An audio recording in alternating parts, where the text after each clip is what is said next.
I think it time to Assento the Dells. I don't even know what this word means. Okay, oh, wow time. Maybe not a word. And I'm gonna turn the game volume on. It's gonna blast my ears. One sec. Yep, there we go. Oof.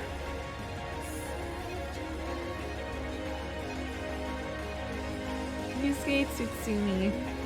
The music is always so intense. Except for the last few that I put.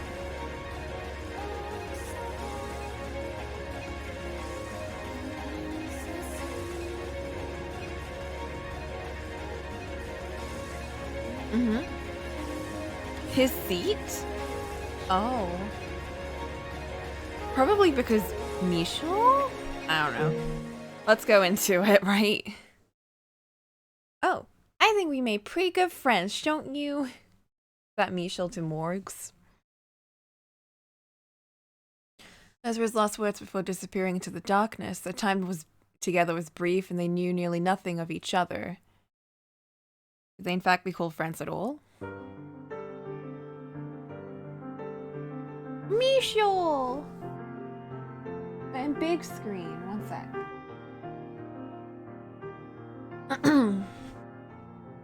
Putting my read-on glasses on.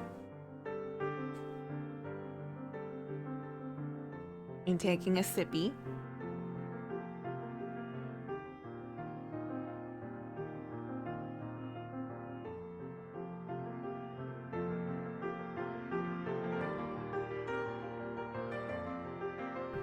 All right.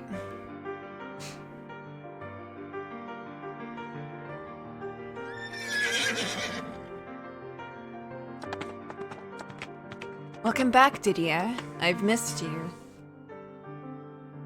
Hello there, Michel. What a pleasant welcome this is. You didn't have to come all the way out here to meet me, though. I haven't seen you in so long. And waiting inside is so dreary. Huh. What a wonderful sister I've been blessed with. You'd best be careful, though. The sun is quite strong today. Mother would throw a fit if she knew you were out here in this weather. Do not worry. I heard from a servant that you would be back around now, so I haven't been out terribly long. And I know you're not one to be tardy either, Didier. I took all the necessary precautions. Well, curses. Now I'll have to be absolutely certain nothing delays my next return. Yes, indeed you will. Huh. Well, since you're here, would you like to ride back with me? On your horse? I would love to, but I came on horseback as well. She's tied to the tree over there. Unlike your brothers, your horse is smart enough to follow you back. All right, then. I suppose I shall.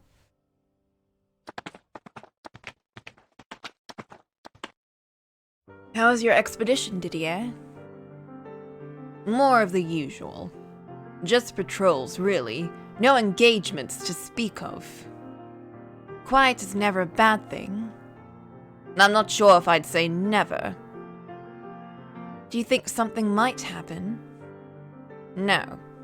Nothing you need to concern yourself with, at least. If you say so. Oh, yes, Mother, said she had something important to tell you to see her as soon as you arrived. Now that I do not like the sound of. I can hardly blame you. Mother has something important to tell you, or the last words anyone wants to hear. Huh. You've gotten quite feisty now, haven't you? Don't tell her I said that. I wouldn't dream of selling out my beautiful baby sister. In fact, I beg you not to say anything of the sort to her either. She can be a bit easy to set off. If anyone, I think Georges needs that warning most. You're on fire today, Michel. And there she is. The world-renowned Castle Bollinger, our lovely home. I'm not a child anymore, Didier. I know our estate is not nearly as large or impressive as a castle. You used to love when I called it that. I also used to not be 13. 13 is still plenty a child. Now hold on tight. We're going to gallop the rest of the way. Yeah. Wait. Slow down, Didier. Try not to fall. Didier, please. Good day, Sir Didier. Thank you. Everyone looks well. Where is my father? Lord Antonin is out. Lord Antonin is out on personal business. He should be returning tomorrow. Thanks. I guess I missed him. Well then, I should see what mother... What was that noise? That would be George's. Oh, I didn't realize he was gonna be home. Shall we check in on him? George's! Oh, no! This won't do at all! It needs more wild innovation and fiery passion and solemn beauty, matched with a squeeze of delicate eroticism that doesn't undermine the impact of the piece as a whole. It has to not be... Oh, it has to be like a good kick in the marbles.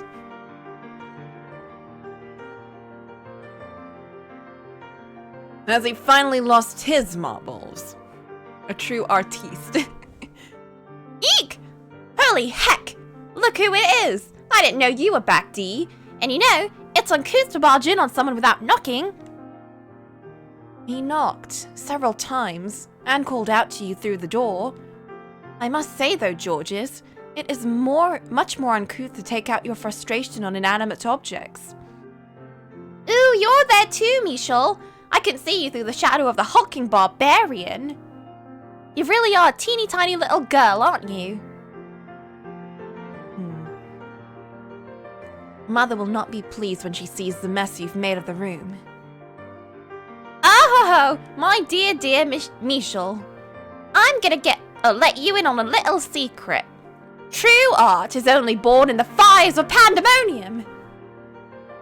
Is that so? You can at least pretend to care.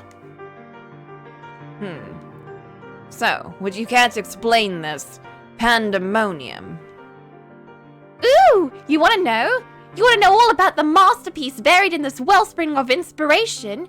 You'll never be able to turn back once you know, but if you're really sure, I can give you all the juicy deets. I don't care that much, no. Shall we see what Mother needs to talk about, Michel? Yes, let's. Hey, wait! Have you no hearts, you Philistines? You're supposed to grab me by my shoulders and beg to hear what all the fuss is about. If it'll make you stop shouting, fine. Give me the short version. Oh, so much for brotherly love. So the royal family's planning construction on a new chateau in the city, and guess who the king himself asked to do all the paintings for it? Why, moi, of course. The great artiste Georges Bollinger. Is that so? What's wrong with you two? This is huge! It's huger than huge! I would wager His Majesty did not in fact come within 1,000 meters of you. Oh, haha, life is no fun if you limit yourself to only the truth. Lies! Oh god, he's manifesting through Georges. I somehow doubt you're in charge of all the art either. Haha! It's the same voice. So in other words, there's almost no truth to your claims. Hey, I really was commissioned to do a piece for the new chateau.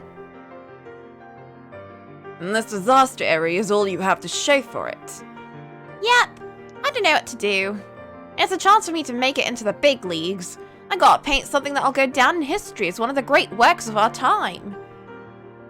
Perhaps it would be better if you didn't put as much pressure on yourself. You do much better work when you're relaxed. You're brilliant! brilliant, Michel. Let's go out on the town and let loose, just the three of us. That's exactly what I need right now. I barely had time to sit down since I just got back.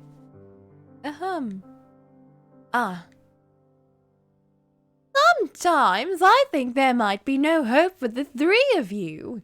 Not even a word to your dear mother. Good day, Mother. My apologies. I meant to see you as soon as I returned, but... Oh, crap. Mom's gonna flip her lid. We better get out of here before she brings her wrath down on us. Michel! But... George's. I heard every last word. What big ears you have. Care to repeat that? Repeat what, my beautiful mother? I swear, young man. How did your expedition go, Didier? Did you run into any trouble? No, it proceeded without issue, thank you. Everyone returned safely by the grace of God. That's wonderful to hear. I prayed for you every day, and it seems he heeded me. I want you to know, I've quite missed you, even if Georges and Michel robbed me of the chance to tell you first. I'm deeply relieved to have you back in perfect health. There's no need to be dramatic, Mother. I was never in any danger of not returning. Nonetheless, I too am. And there's no need for you to be so stiff around your mother. Sorry. It's good to be home, Mum. That's more like it. Welcome home, my darling boy. Yeesh, just look at him go, a grown man fawning over his mother like a little boy. Make sure you give him crap about it later, Michel. But... You really need to learn to whisper more quietly. Wonder who you inherited those ears from. I swear, you. So, Mother, Michel tells me you have something important you want to speak with me about. Ah, yes, that I do. I'm sure you'd like to rest after your trip, but would you come to my chambers for a bit first? Certainly. Ooh, what's this? Can I come too? This is my business. Why should you be allowed to stick your nose into it? Because it sounds like fun. Maybe... Oh. And maybe it'll help give my muse a nice kick in the rump. It's not a private matter, so I don't mind. In fact, maybe it would be better if you were there too, Georges. Heck yeah! You're coming along too, Michel. What? Why would I? Oh, what am I going to do with you, Tree? He doesn't whisper as much as the sound of whisper. Yeah. He's like, hey, Michel! I bet they can't hear us like this. Absolutely.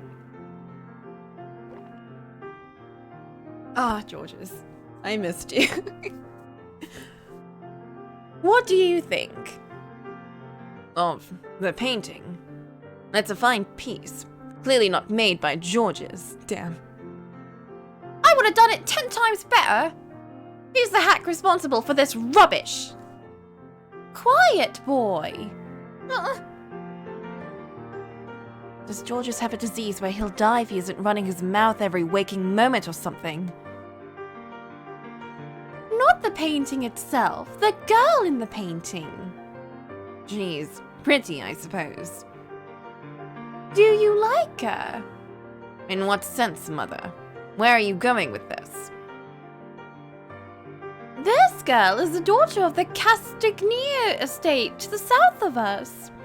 Or what she will look like a few years from now. In a few years? Then she's still a child. She is, yes, and her family's trying to complete arrangements for her marriage as early as possible. Her marriage? The Castagniers are a respectable family with lots of land. But Didier's a knight, sworn to the duty of fighting in the Lord and shit. He can't marry, what? We have plenty to gain from this arrangement. All you need to do is say, Mother, as I have told you on several occasions, my body and soul belong to the church. I will neither succeed father nor take a wife. And you're firm in your decision. Yes, I'm sorry to disappoint you. That's very disappointing indeed. I would be so much more comfortable with you taking over the house. Wow. What about you, Georges? Do you have any interest in her? I don't know. Not really feeling it. Now, Georges, you do realize that Didier's not becoming head means you will be, right? You can't make a decision like this, which will affect the future of both of our houses for generations, because you're not feeling it. That's easy for you to say, Ma, but I can't change what appeals to me. It'd all be for nothing if we couldn't hit it off and never had any kids. And tell me, what is there to not like about her? She's a beautiful young lady. Oh, she's pretty, sure, but I'm getting nasty vibes from that picture. Yo, George's got a hella foresight.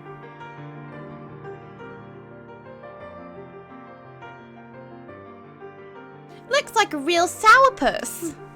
I want someone more, you know, cheery, if I'm gonna have to spend the rest of my life with her. And before that's not even her. I wouldn't go as far as him, but there is something about her that doesn't sit right with me. I'm not sure how to put it into words, though. She just looks that way in the painting. I'm certain you'll find her to be a lovely girl when you meet her. How can you be so sure? You haven't even seen her yourself. Anywho, I'm not interested in that sat. It's a wonderful offer too. Once I'm sworn in as an official court artist, I'll be up to my ears in marriage offers. Something even better will come along, I promise. I'm afraid with your attitude, this may be the last offer we ever see. Don't you worry, we got ourselves a proud knight of the order, the most sought-after artist in the land, and a brilliant, beautiful princess. That's not a recipe for success, I don't know what is. Oh, Georges. Is something troubling you, Michel? What? Oh, no, nothing. My mind was wandering, that's all. See, look what you did, Mum! You upset Michel by being such a worrywart. Throwing me to the wolves, are you, my boy? Oh dear, Michel, I'm just being cautious about our future. I'm not as worried as I may have sounded. I have the 3 most wonderful children in the world. Nothing could possibly happen. I couldn't be more blessed. We're strong, and together we're even stronger. I have no doubt in mind we'll thrive and grow for generations to come. Yeah, sure. We'll all be together forever.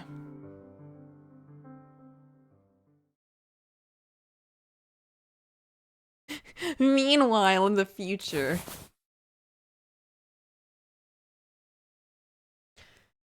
For a brief moment after waking, seeing only darkness, I forgot where I was. As my eyes adjusted and the world faded into view, a faint sense of disappointment swelled up in my breast. That was over a decade ago, a life I no longer had, and in fact, a life I couldn't be certain I ever had. For all I knew, my mind could have fabricated the entire thing. But in short order, the wave of sentimentality receded. A few years earlier, that yearning for bygone days would leave my heart in tatters, but now I had grown largely numb to it. This was the life I knew best. I wasn't a 13-year-old child anymore, nor was I a girl, nor was I a member of the Bollinger family. I was a demon most frightful, exiled to a remote mansion. With a lovely ghost, witch girl. His dark throne.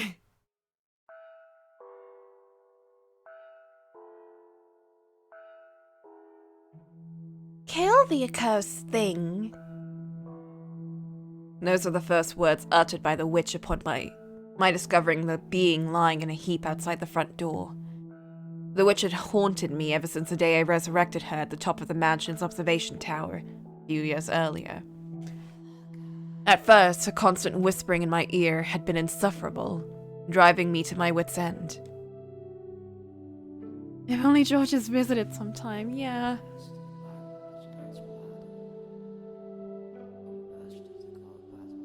Ugh, jeez.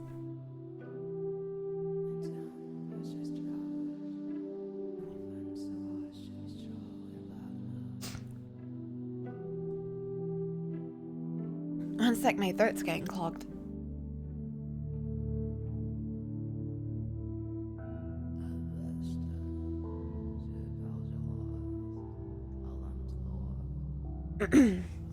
I did everything I could think of to deny her existence and push her out of my life.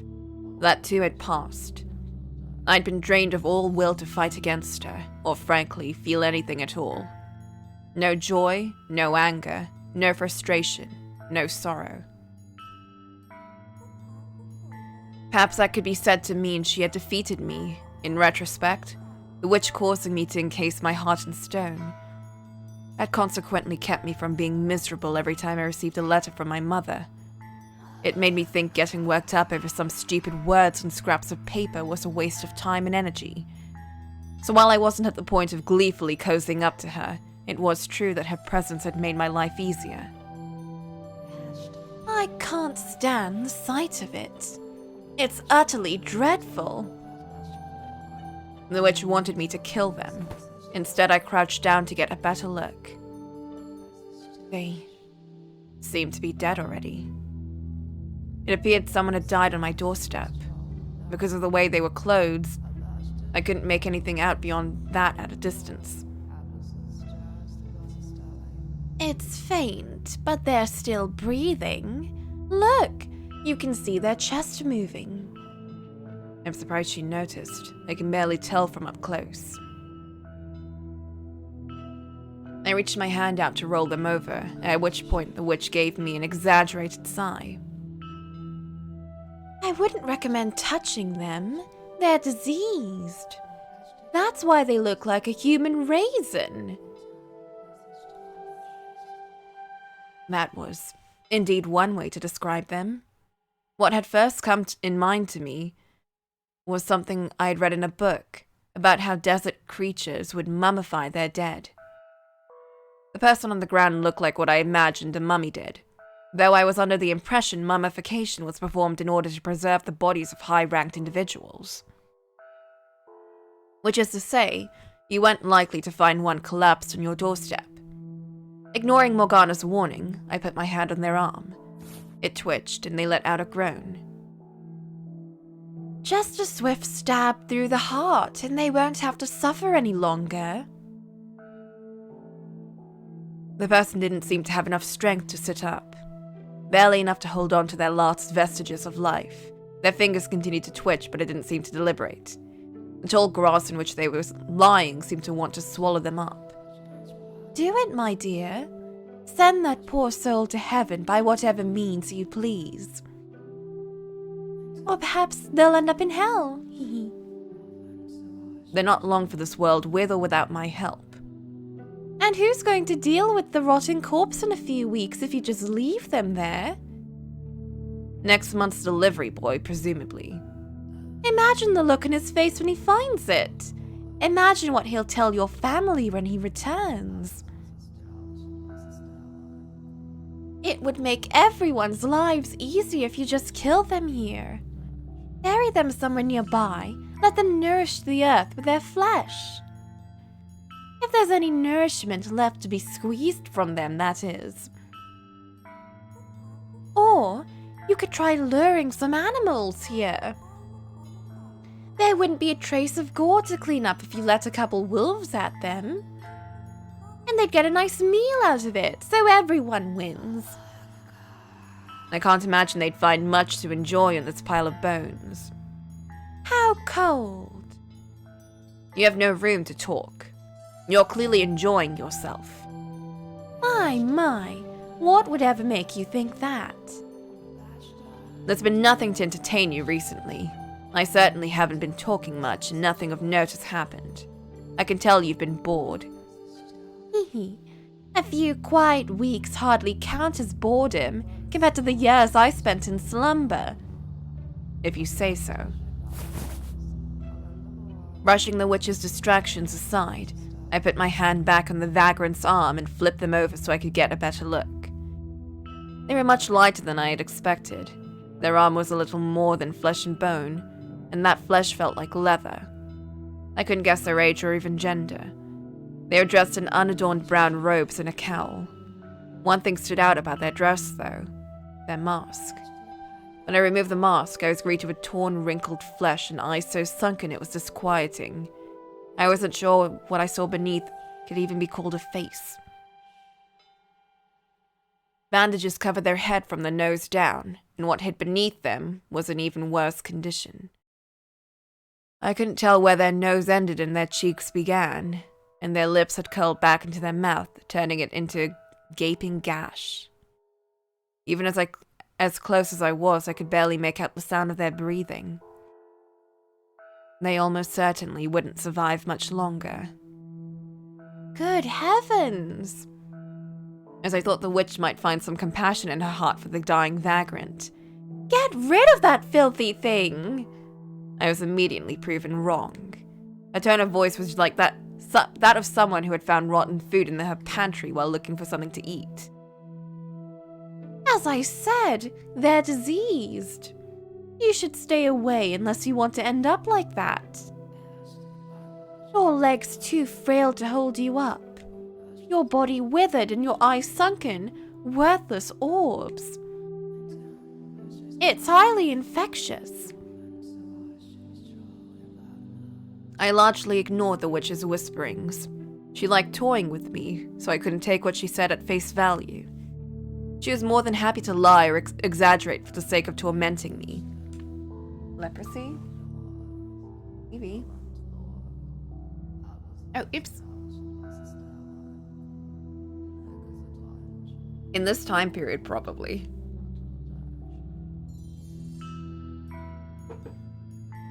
There was no guarantee their ailment was contagious at all. So just hurry up and get rid of. Are you listening to me? I hoisted the vagrant onto my back, a simple task even for me, perhaps the least fit man in the world. They were smaller than me, but not child-sized. It was like I was carrying an empty sack of skin. This will give you something to stave off your boredom. I told you, I'm not bored. Heavens, I never took you for the kind of raving lunatic who helps strangers. Perish the thought. That's true. You probably would have. Unless it's like the opposite of the other story where it's like, instead of him killing people, he's like immune to all disease. I wasn't bringing them in out of the goodness of my heart. They simply piqued my curiosity. There was something oddly amusing about the whole twisted situation. A witch, a demon child, and a living mummy. What better place to gather them all together than a cursed mansion? I also think that some part of me wanted to see and feel death up close. We shall know. He needs Giselle. Oh, what? Or...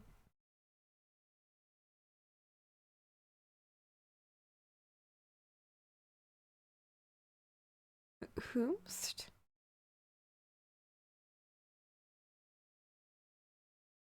What's going on? I can't see a thing.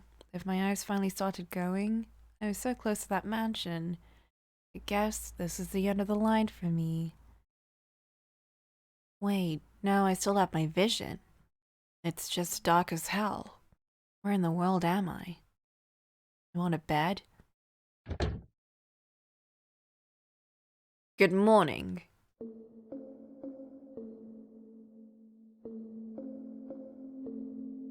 This is a new character, damn. I didn't think we'd actually go that far into this short story. Or like there'd be so much into this at least.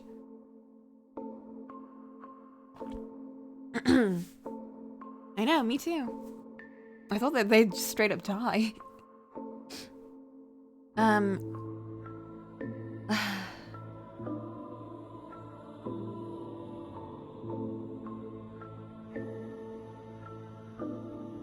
You're just a weak voice. Who the hell is that? What's going on? I don't... Maybe. Can you not speak? No, I can talk, but it hurts. I was just a little startled. By what? The angel that's come to greet me at the gates. Oh. He doesn't seem to have taken that one well. The man sitting there was a curious specimen, and yeah, I know, pot meat kettle. It appeared almost as if he was part of the surrounding darkness, an ethereal being that might vanish when I next blinked. Not human, but merely something taking its form. Though the more I looked at him, the more it seemed like rather than him being a part of the darkness itself radiated from him, which is probably where the angel bit had come from. This isn't the afterlife. No, I guess it isn't. If this were heaven, I wouldn't feel like death and there'd be at least a half dozen naked ladies hanging over me. But I hurt like hell, so I must still be alive, haha. Reality's a bitch, huh? Don't swear in front of me, Shoal. That said, though, I felt like I'd get along a lot better with a stony-faced angel like him than what they usually advertise.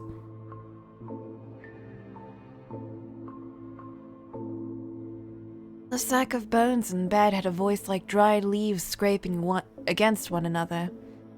While carrying them to the room, I noticed several of their joints seemed to bend in ways they shouldn't. Oh, this is him. While carrying them to the room, I noticed several of their joints seemed to bend in ways they shouldn't, so I thought they might be on the older side. I know, Misha's gonna pick up all the bad language. But upon closer inspection, that didn't appear to be the case. The way they talk makes them sound young, too. I'm gonna guess, a man? Early 20s, maybe?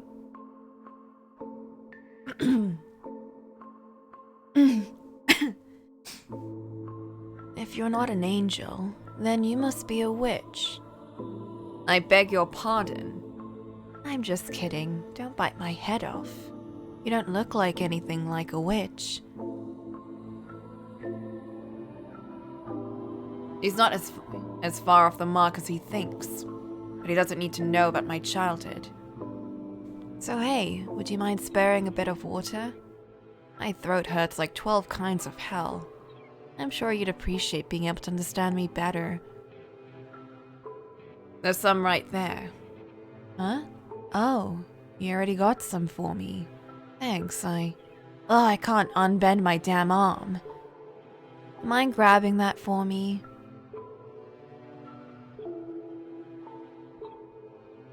Did no one ever teach you how to say please? Oh, lighten up, would ya? Show a dying fellow some pity. Maybe he wouldn't have died if I'd left him out there. He's much feistier than I expected. In fact, he's nothing at all like I imagined. When he was still lying half dead on the ground outside my door, there was a mystique about him. As a mummy, he was interesting, which gave him inherent value. But now that he was awake and talking, he was normal, human. Almost excessively so. Michel has immediately lost interest. I reluctantly picked up the goblet and handed it to him, watching as he pulled down the wrappings covering his mouth to drink. It seemed like he wanted to down the whole thing in one go, but judging from the groans I heard, his body wasn't cooperating. A few years earlier, I may have sympathized with him, but not now.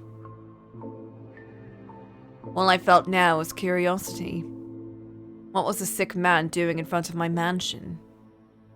What brings you here? Can't you at least let me drink in peace? Let me tell you, man, I'm in no shape to be multitasking. It takes all my attention just to drink a glass of water.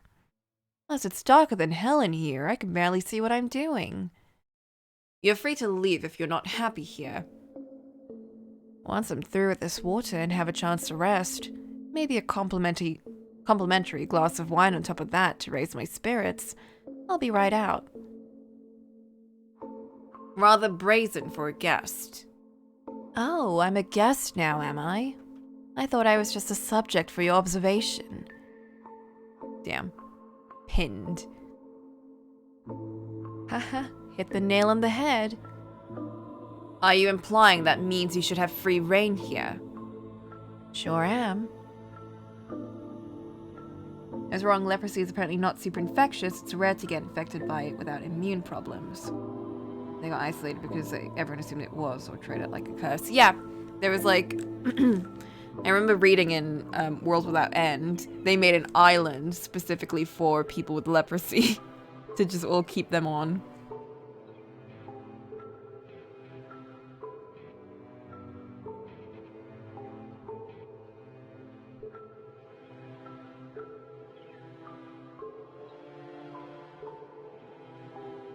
And then but then when it came to the plague, they were like, no, it's not infectious because of that. It's because of the blood and God.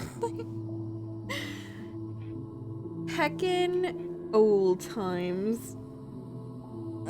Ye old logic was something. You stop worrying about a lot of things when you're on the verge of death. What's the worst that happens if I piss you off? You kill me? All that means is I lose a few days. No real risk in acting like I own the place.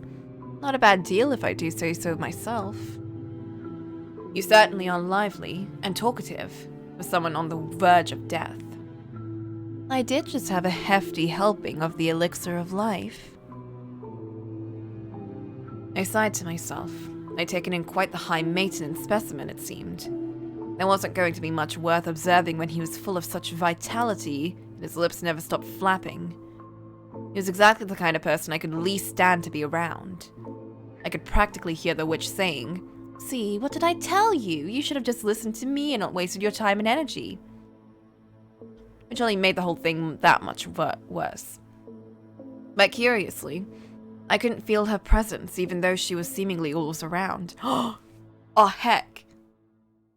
Being around normal people disgusts her so much that she just left. You found the cure, Michel. Keep this absolutely normal human around.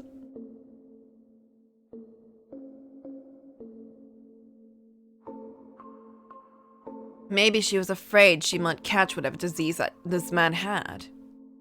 Can spirits even get sick? Never mind her. I have more important things to deal with. Like how to get this man out of my house. Anyway, you were asking what I was doing here. Well, I was looking for something. In that search...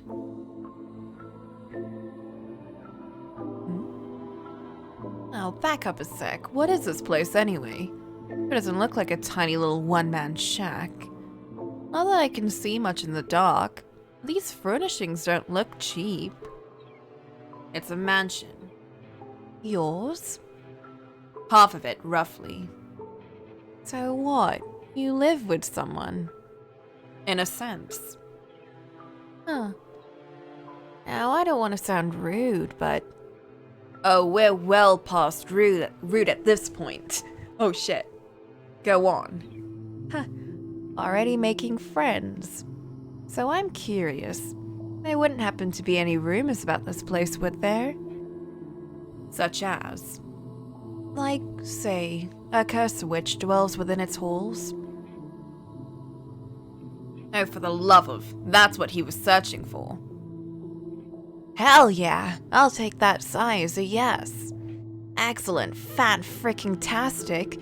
I was heading in the right direction. Hey, let me stay here for a little, please. Are you out of your mind? I have a favor to ask the witch. That's the whole reason I came here. What? I don't know what you've heard, but the witch isn't one to go around doing people's favors. Whatever your wish is, it won't be granted here. Hey, you never know. That's a first time for everything. And I doubt this is it. Why is he so fixated on the witch anyway? The witch of legend was said to be cursed. She was spoken of around these parts only in whispers. And people stayed away from the mansion for fear of provoking her wrath. A curse that destroyed an entire city, it said. I had no way of knowing whether that much was true or not, but I did know that the witch was real. I couldn't figure out how someone could hear the rumors about the witch and decide I'm going to ask her for a favor. It's beyond ludicrous. Well, now that's out of the way. Thanks for the hospitality, bud. Stop right there. I never said you could stay. Anything I could do to change that? Not a thing. I was hoping I wouldn't have to do this, but you've left me with no choice. I'm staying with or without your permission. What the hell makes you think you have that right? I'll happily comply with whatever the head honcho here decides. But remember, you said the mansion was only half yours. So until there's a unanimous agreement to boot me, from everyone with a stake in the property, I'm sticking around. This dying man, he can't even, move himself. This little weasel. I won't just be a straight-up leech, though, don't you worry. If you need help with anything, chores, whatever, just give me a shout. How can you help? You're, dying. Oh, but to do that, I guess you need to know what to shout, huh? Imian? The name's Imian. Pleasure to meet you. Yeah, you couldn't unbend your arm! Imian! Hey now, give me the silent treatment. Is that how you're gonna play this? Flat pretending I don't exist? No. My mind just froze up for a moment. It looks like he's serious about staying. Which is a problem even setting aside the witch situation. The more contact I have with anyone, the greater risk there is that word of my survival finds its way out. No, what? That said, he isn't long for this world.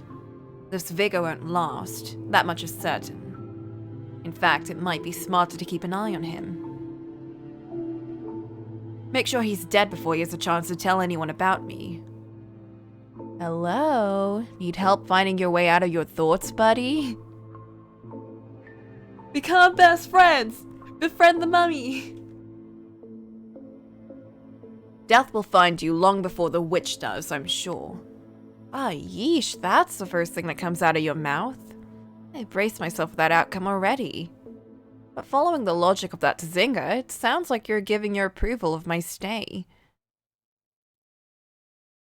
Resigning myself to it may be a better way to put it. Huh, it's all the same to me. So tell me, what's your name anyway? Unless you want me to stick with calling you an angel, or the witch's right hand, that is. I'm neither of those things, thank you very much. So, what should I call you? Michel. Michel, derived from the name of the archangel Michel?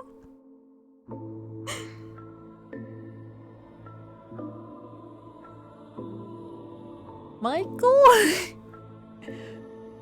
What was that about you not being an angel again? I haven't wanted to strangle someone this badly in a long time. Don't lie, Michel, you like it. And what exactly do you think you're doing? The witch spoke almost as soon as I stepped into my chambers. I could hear her voice right in my ear, as if she was standing beside me, which was especially jarring as she had been completely absent during my conversation with Imian. She seemed to know what we had talked about, though, so I assumed she had been spectating from a safe distance. What do you mean? You're hardly the type to take in poor wandering souls on a whim. You're right. I should have asked you first. This is your house, after all. Half mine, you mean? I should be thankful you let me have half of it. But you are the master of this house, and I... Go on. I was never master. So I have no say in who you choose to let stay here. But you will heckle me about it. Of course. I need my entertainment too.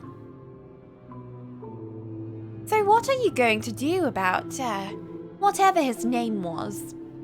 Imian. Right, that. I was hoping you would chase that dreadful thing out. He says he has business with you. Oh, does he now? So you weren't listening in on the whole thing? I'd be more than happy to hover over you every waking moment if that's what you'd prefer. I'd rather you didn't. As you can see, I respect your personal space. Uh-huh. It wouldn't hurt you to show a bit of gratitude sometimes. So, what does that man want with me? Not a clue. All he said is he wanted to ask the witch for a favor. A favor? Indeed. What a farce. I agree you would never grant the wish of her. No, not that. That you happily passed on a stranger's request, but vehemently refused to make your own of me. The offer still stands, my dear. Just say the word, and I'll put a curse on your entire family. I've told you repeatedly that I'm not going to ask you to do that.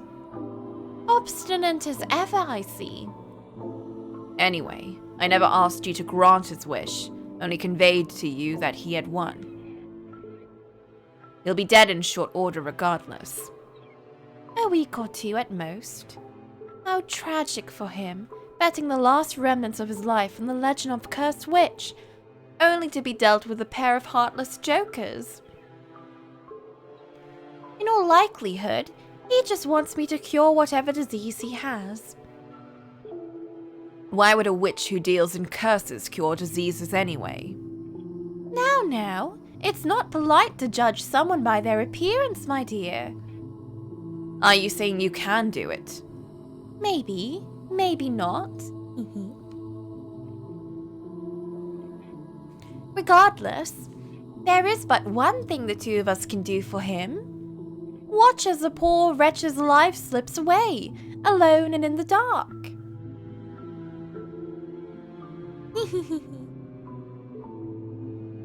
Thanks, Morgs. You're great. Imian, so he can walk. Ugh. Christ, this is hell. I shouldn't be this exhausted to just walk around the hall. I'd sure love to get a little more light in here. Might make moving around easier. This is fine. No light means I don't have to worry about how monstrous I look. This face is like a curse in itself. Okay, so the only places I haven't seen yet are this room and Michel's room. And he made it very clear he didn't want me anywhere near his rooms, so... In practice, that makes this the last one. Here goes.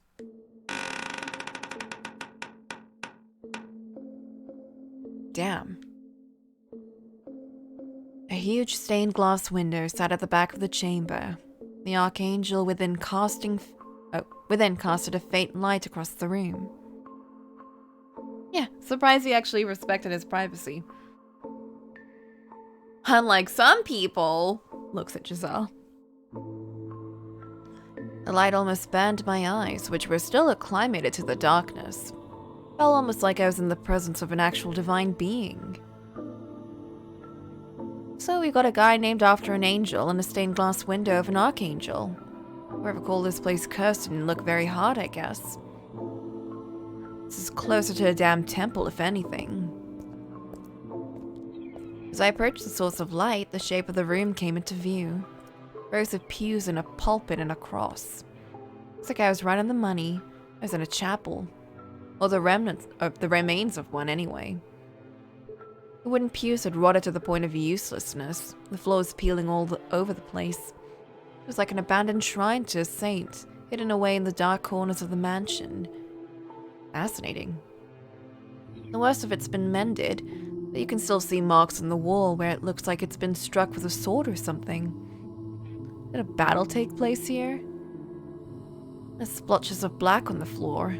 Bloodstains, maybe. Something on the pulpit, too. Ah, my mask. Figured he threw it out. So Michel isn't cold and heartless after all. Maybe he just didn't feel like going outside. Who knows?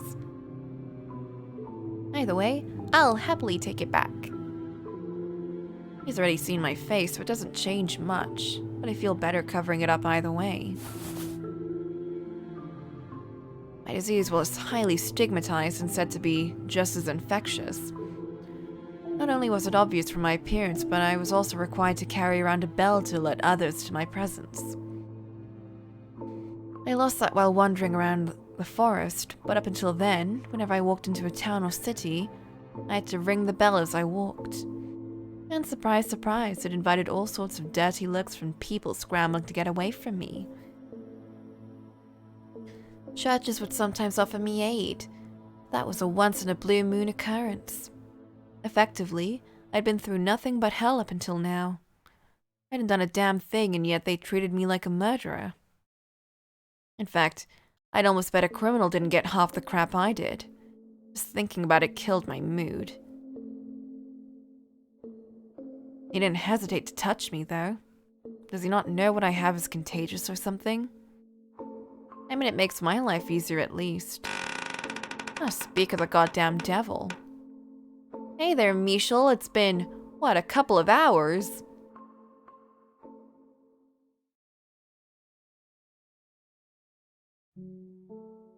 Oh. He has an actual sprite. What the heck? I found Imian in the chapel. He had put his mask back on, despite the fact that I had already seen what it hid. I couldn't imagine whatever he gained from wearing it was worth the obstructed vision, but surely he had his reasons. One hell of an impressive window you've got here.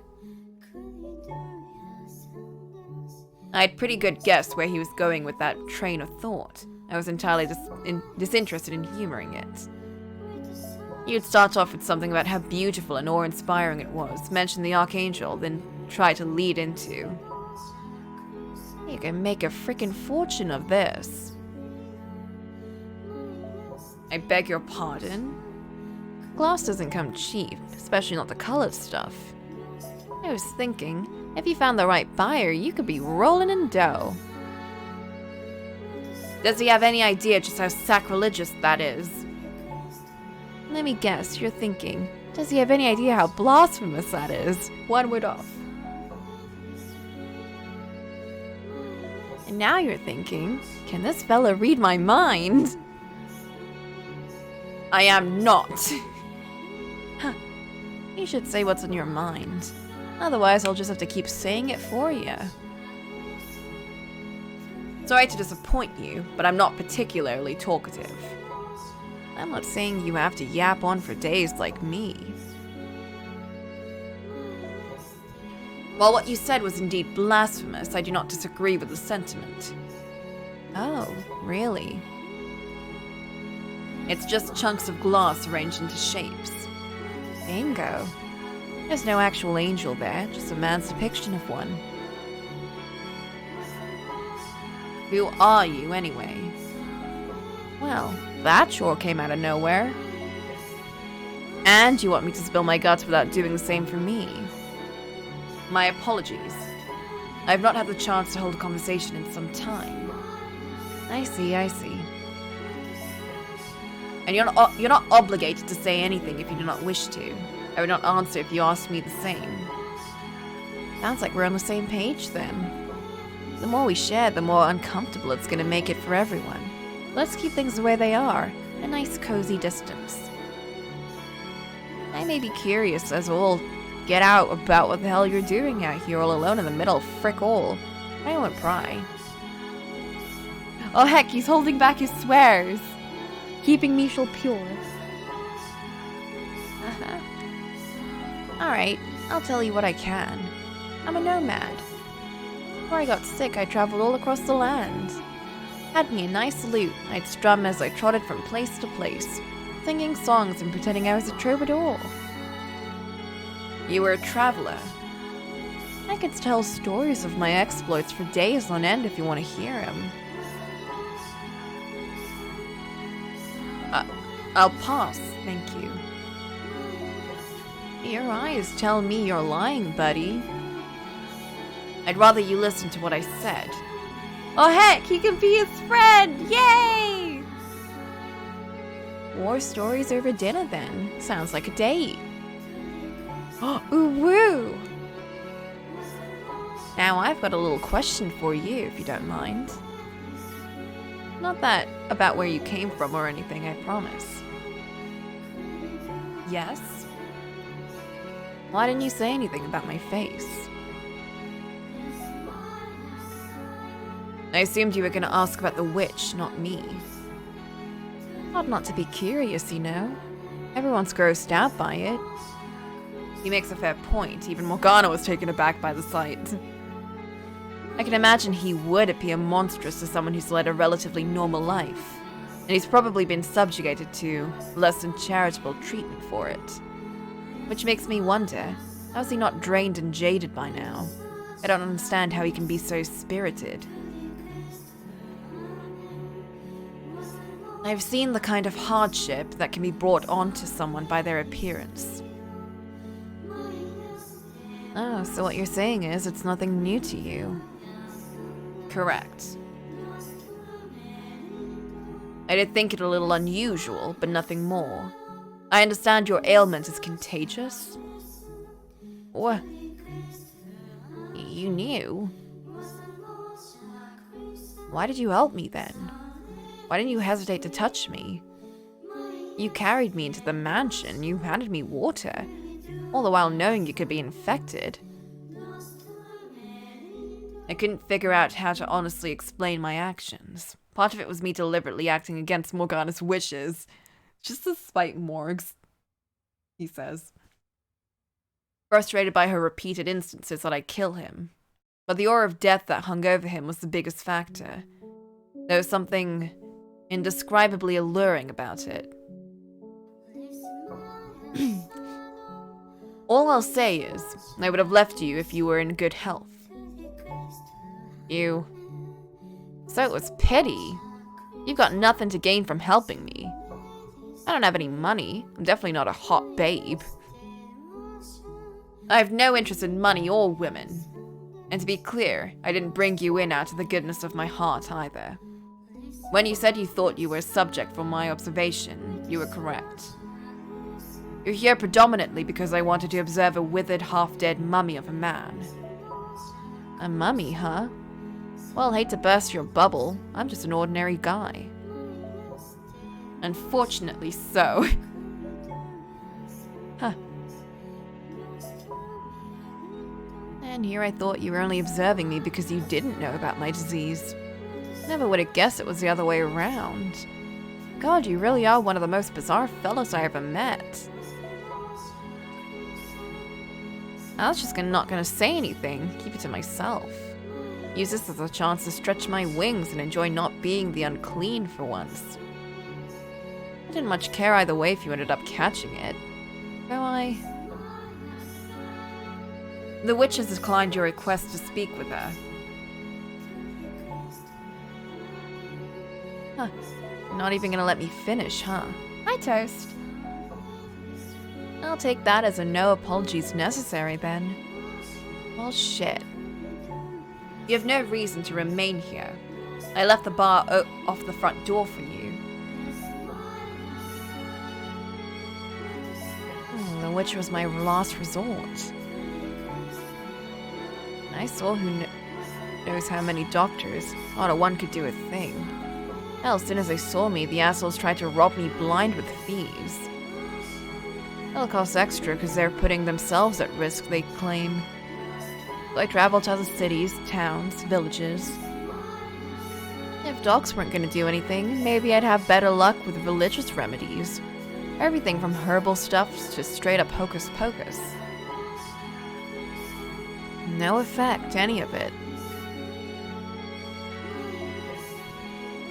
I have no interest in an apology or his life story. Why haven't I turned and left yet? Michelle, please. You have nothing to do here. Don't act like you suddenly have better stuff. Why am I standing here listening to him talk? All that's left for me to turn to is God and the devil. I figured God would just say accept your lot in life. Shrug his shoulders and tell me to die in a ditch. I wanted to live. Even looking like that. Damn right. So what, do you believe that if you tough it out, one day your valiant efforts will pay off? That there's a light at the end of the tunnel? Because that's all fairy tale nonsense. You're right, the real world doesn't work like that. We just tell ourselves it does because it makes it easier to get through the day. But the fact of it is, life's a big old swamp and no one's got a map. One wrong step and it swallows you whole. Like a game designed by a goddamn 5-year-old. The odds are stacked against you, but like hell am I gonna go down without a fight? I've got nothing to show for it yet. Which is exactly why I'm not ready to kick the bucket. You never will have anything to show for it either. Your desire to make something of your life will only serve to drag you deep into the depths. The more you tell yourself you can, the greater your pain when you realize you can't. Sounds like a hell of a lot you're speaking from experience, buddy.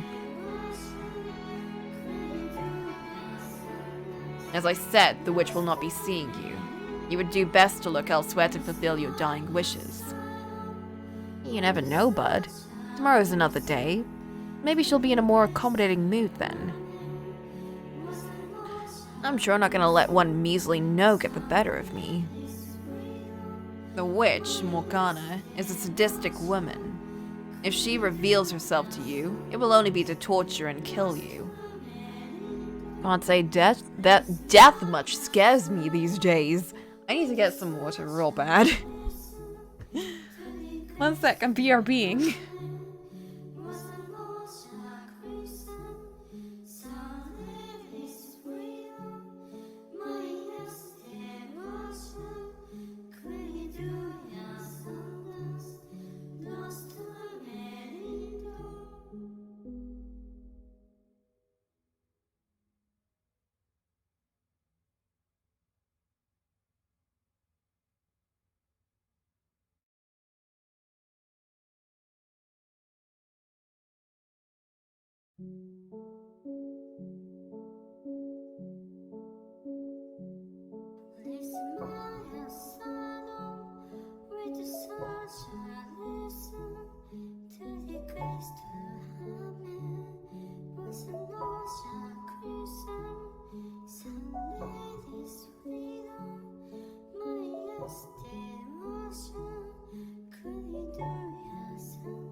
Alright, here we go.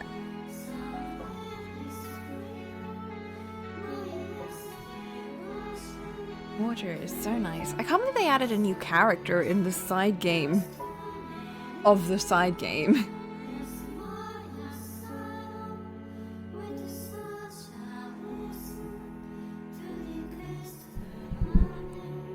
And this is gonna be like a 2-minute peek into like, what was Michel and Morgana's doing for a bit? I know, I like them. They're pretty chill.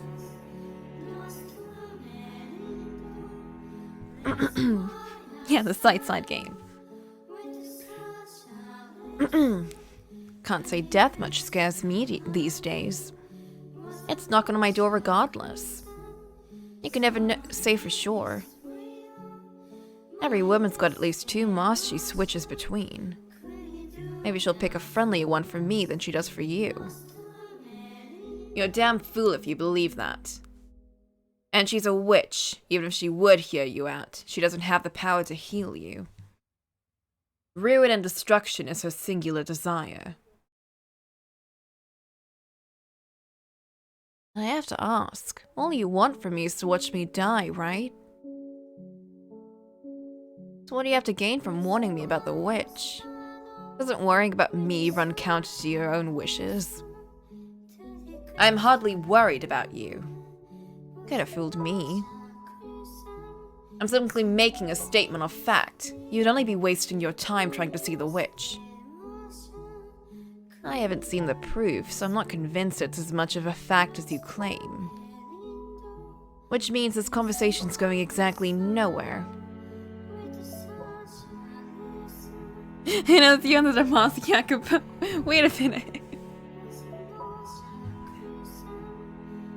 Do as you please. I won't try to chase you out anymore. But don't come crying to me when my words prove true. Don't come carrying me. Much obliged, buddy.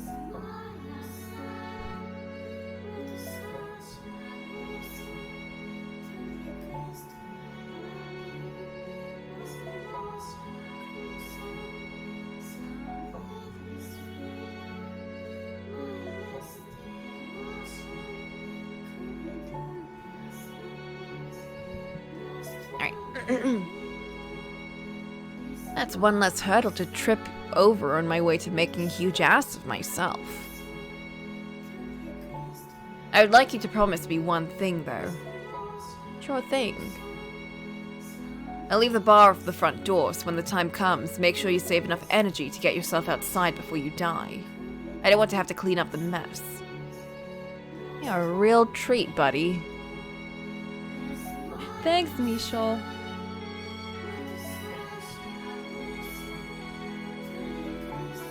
After our little chat, Michel gave me permission to make use of anything in the mansion. It still came with the condition that I stayed away from his room and didn't pry into his personal life. But that seemed fair enough, considering I didn't want him digging into mine either. In fact, I couldn't have asked for a better arrangement. After so long wandering, with food a constant uncertainty, having a roof over my head and meals at my convenience was heaven on earth. He had dried foods and smoked meats in his cellar, as well as bread, which last I checked didn't store for very long. But he never seemed to leave the house, so... I did recall hearing some rumors on my way here. Whispers of a shadowy carriage occasionally seen heading towards the cursed mansion. No one knew for sure what it carried, but there was a general consensus.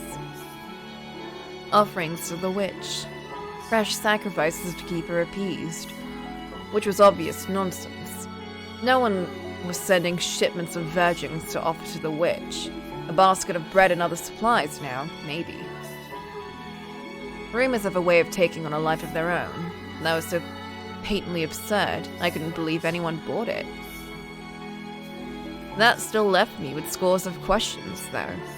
Who was bringing Michel the supplies, and for what purpose? Why did he never leave? Or was he imprisoned here for some iniquity?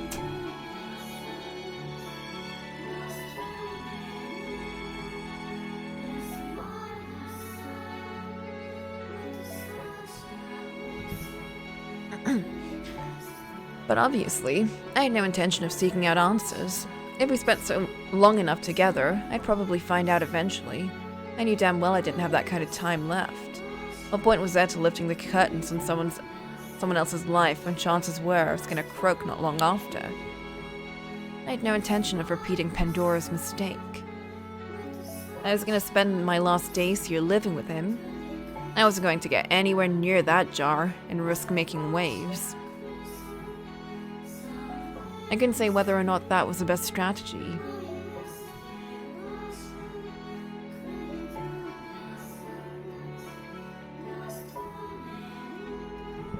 But regardless, I made it through our first 2 weeks together well enough. In those 2 weeks, it seemed like the two of us were talking more and more. Wow, he warmed up to Imian faster. I was standing before the stained glass window. It had become a routine for me to spend a few hours of each far too long day in the mansion's chapel. I wasn't so naive as to think the angel would grant me relief, but I did sort of enjoy being in the presence of something so magnificent and undeniably beyond my reach. It was impressive in the same way as any other massively expensive piece of art. Now that I think about it, I never really appreciated art when I was younger. I couldn't even tell the difference between what was good and bad. Maybe because I was just a kid? Or because there was nothing there to appreciate. Imian.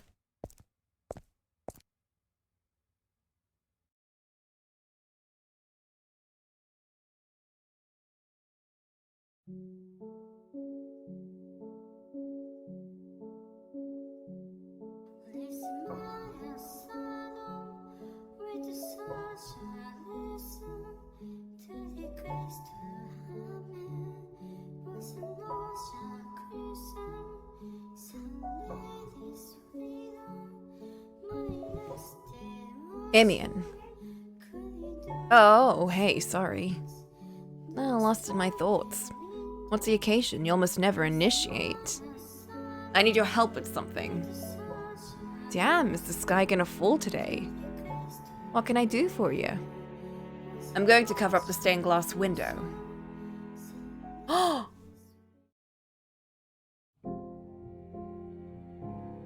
You're gonna...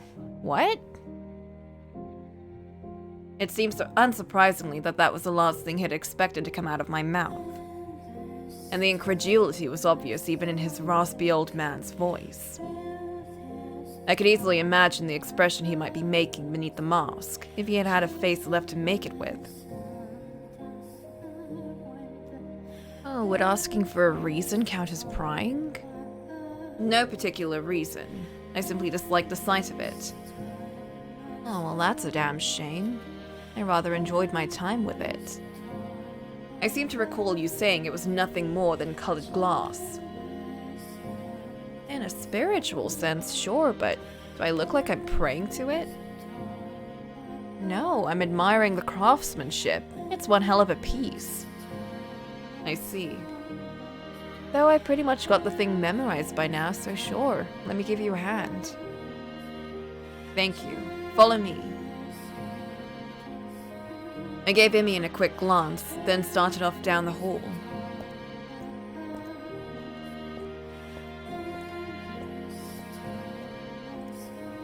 I walked at a relaxed pace because, as much as he tried to hide it, he was visibly more sluggish than 2 weeks prior. No! Even breathing seemed to be an endeavor for him. As I walked, I made sure he was keeping up by the sound of his footsteps, but never once did I turn back to look. Facing away, I said, "You didn't have to come along." Excuse me, you're the one who asked me to. Don't you think it a bit inconsiderate to ask someone in your condition to do hard physical labor? No one with any common decency would do that. Well, I guess that puts you in the clear. Damn! I'm just joking, don't bite my head off. I didn't say anything. I wouldn't say I think it's inconsiderate, personally. In fact, I really appreciate you not giving me special treatment of any kind. You don't go easy on me because I'm sick, and you don't put me through ringers for it either. I prefer it that way. Us both on level ground. If you say so.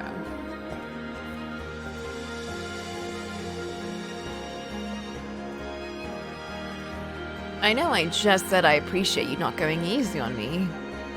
But this is a bit much, don't you think? And holy hell, this room's 10 times mustier than the rest of the joint. Ugh. I've got it. This is a really frickin' roundabout way of murder, isn't it? I told you that you didn't have to help. The two of us were looking down on an old weathered bundle of cloth that had been in the mansion longer than even I had. It was a single piece large enough to cover the entire stained glass window, thick enough to block out its light. Fabric was far heavier than most people realized.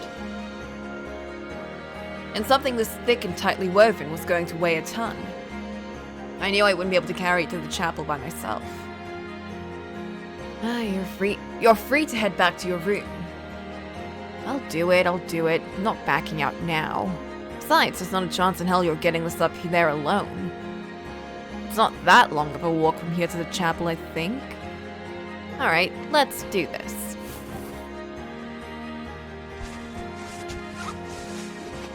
It took them 5 weeks.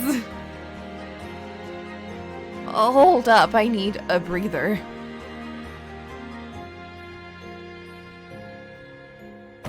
What? Hey, don't drop it without warning me, asshole. And quit trying to act like you're hot shit. I can see you're just as winded as me. What do you know? I'm perfectly fine. Someone's out of shape. You're the last person I want to hear that from. Hey now, at least I have an excuse. You're in perfect frickin' health. Look at me, I'm half dead over here. Before I got sick, I could run for 24 hours straight, no problem. Alright, let's get going. Are you deaf? Yes, Michel, you should be doing squats every day. What do you do with all your time anyway? Oh, finally, we made it. I seriously thought I would die before we got here. Now that's one for the gravestone. Died carrying a bundle of fabric. Huh. I'm not trying to hide it anymore, are you? Haha. Not a word. Ha! Oh god, I'm laughing and coughing. Cough, cough. Ah ha ha. Cannot do sound effects. Where's this coming from? And please don't cough and laugh at the same time. It's disturbing. I don't know, it's freaking hilarious. What is? You don't think this is the funniest damn thing in the world? Two grown-ass men carrying a giant sheet through the dark, grinding themselves to the bone so they don't have to look at a pretty stained glass window. Like, for real, are you hearing that? It's the stupidest thing. I cannot say I find it amusing myself. Haha, well, you're lost, buddy. Let's finish this up then, shall we? I assume the pulpit isn't nailed down, so we can use that one to get some height.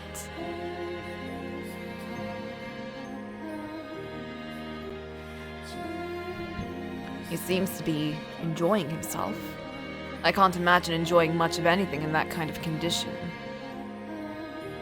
I'm not sure if I'll ever understand him. The way he's being so upbeat is kind of bringing me down. Oh.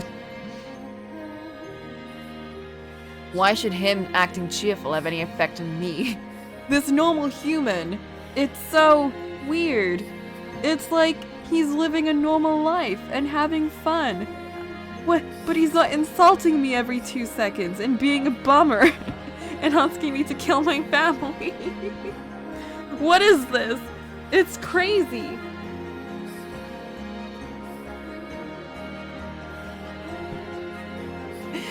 No, Amian, don't die. No. Why would they introduce another character for me to just get sad over? Game sucks. I buried that emotion long ago.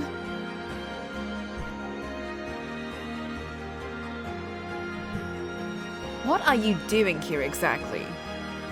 Huh? Haven't we been over this? I want to ask the witch. You're no fool. I don't need to tell you that the witch isn't real.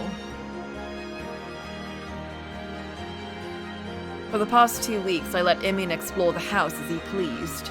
He'd likely seen everything but my chambers by now. It should have been obvious there was no third person living here. I was the only one who could hear the witch's voice. I was the only one who could feel her presence. All the servants my family had sent over the years were proof of that. She may have existed for me, but from his perspective, there was no meaningful difference between that and her not existing at all. Remember what you said in the storeroom. There's not a chance in hell you're getting this up there alone. If you still believe the witch was real, if you still believe there was a third person living in this mansion, you wouldn't have said that. What do you want from this place? Somewhere to die?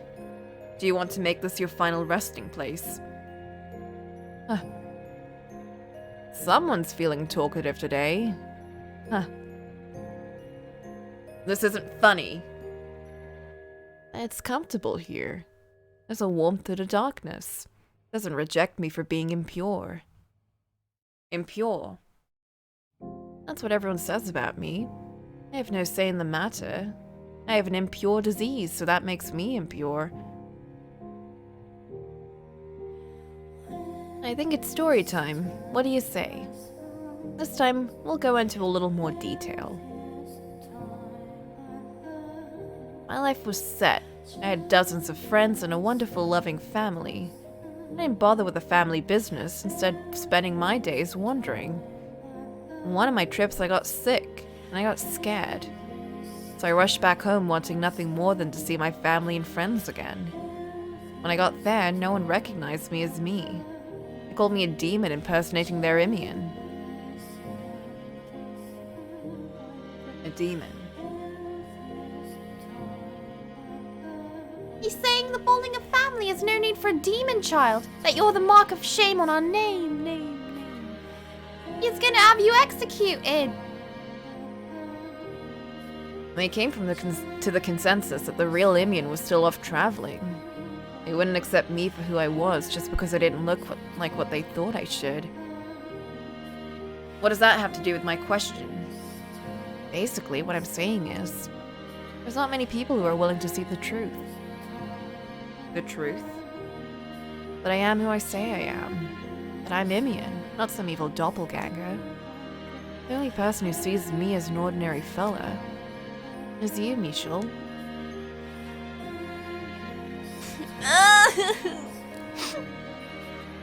No. I do not agree with Father's decision. I do not want to lose you. I don't think you're a demon child. Don't misconstrue my apathy for... I don't care why. All that matters is that you do. You see me for who I am, and that's the most amazing feeling. I haven't done anything to warrant that reaction. If there's one thing I can tell you, it's that it's foolish to rely on anyone for emotional support. Don't blindly put your trust in me, and don't expect anything out of me, please. Like I said, I don't care why.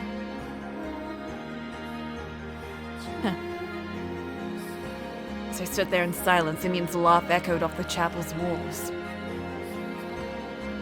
He then climbed onto the pulpit, which was probably brutal on his joints, though he didn't show it, crossed his legs and looked up at the glass angel. His arms were thin as twigs, his voice raspy as an old man's, his head devoid of all sheen, his entire body deteriorating. Even the most callous of men would cringe at the piteous sight. Yet he sat there with his head held high, a smug smirk on his face. For a split second, the thought crossed my mind. The name Michel didn't belong to me, but to him instead. He would have been able to just laugh off that painting. As soon as I caught myself, I froze. Back to your question, what do you think? Why do I want to stay here even though the witch doesn't exist? I knew what he wanted me to say, and I knew that I couldn't. I hadn't done a single thing to deserve that from him. What he felt was just proportionate to reality. Silent treatment again? You figured it out, though. I know you have. There's your answer. If I were even half what I used to be, I'd love to drag you out of this house kicking and screaming. Travel far and wide together, find the place you feel more at home than anywhere else in the world. Oh! Amian, you're the best! Be nice, wouldn't it? Leave me out of your fantasies. You can only think that way because he'd led such a cushy life. That may have come crashing down when he got sick, but only someone who had been well off would ever think there was hope to be found outside. On top of that, he was simple and honest enough to admit it. I'm just jealous of him. That's all this is. Take a seat up here in the pulpit with me. Feels like you're shoving your ass right in God's face. I wish I tried this sooner. It's frickin' incredible. It really is.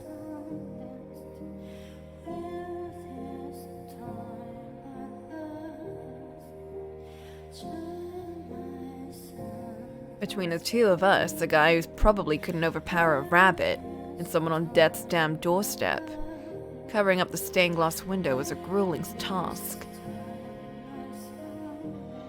Wow! That day marked a turning point in our relationship, though. It was an insignificant change, something I doubted anyone but us would even be able to notice. It wasn't the degree that mattered. There was a real shift in the air between us. Michel didn't seem to be so persistently wary of me anymore. I started to feel more relaxed in his presence. I didn't have to prove anything to anyone here. In part because he didn't pry into my personal life. And also because my time was so limited, I didn't have any reason to keep up a front anymore. Biggest factor, though. But no one here knew who I was.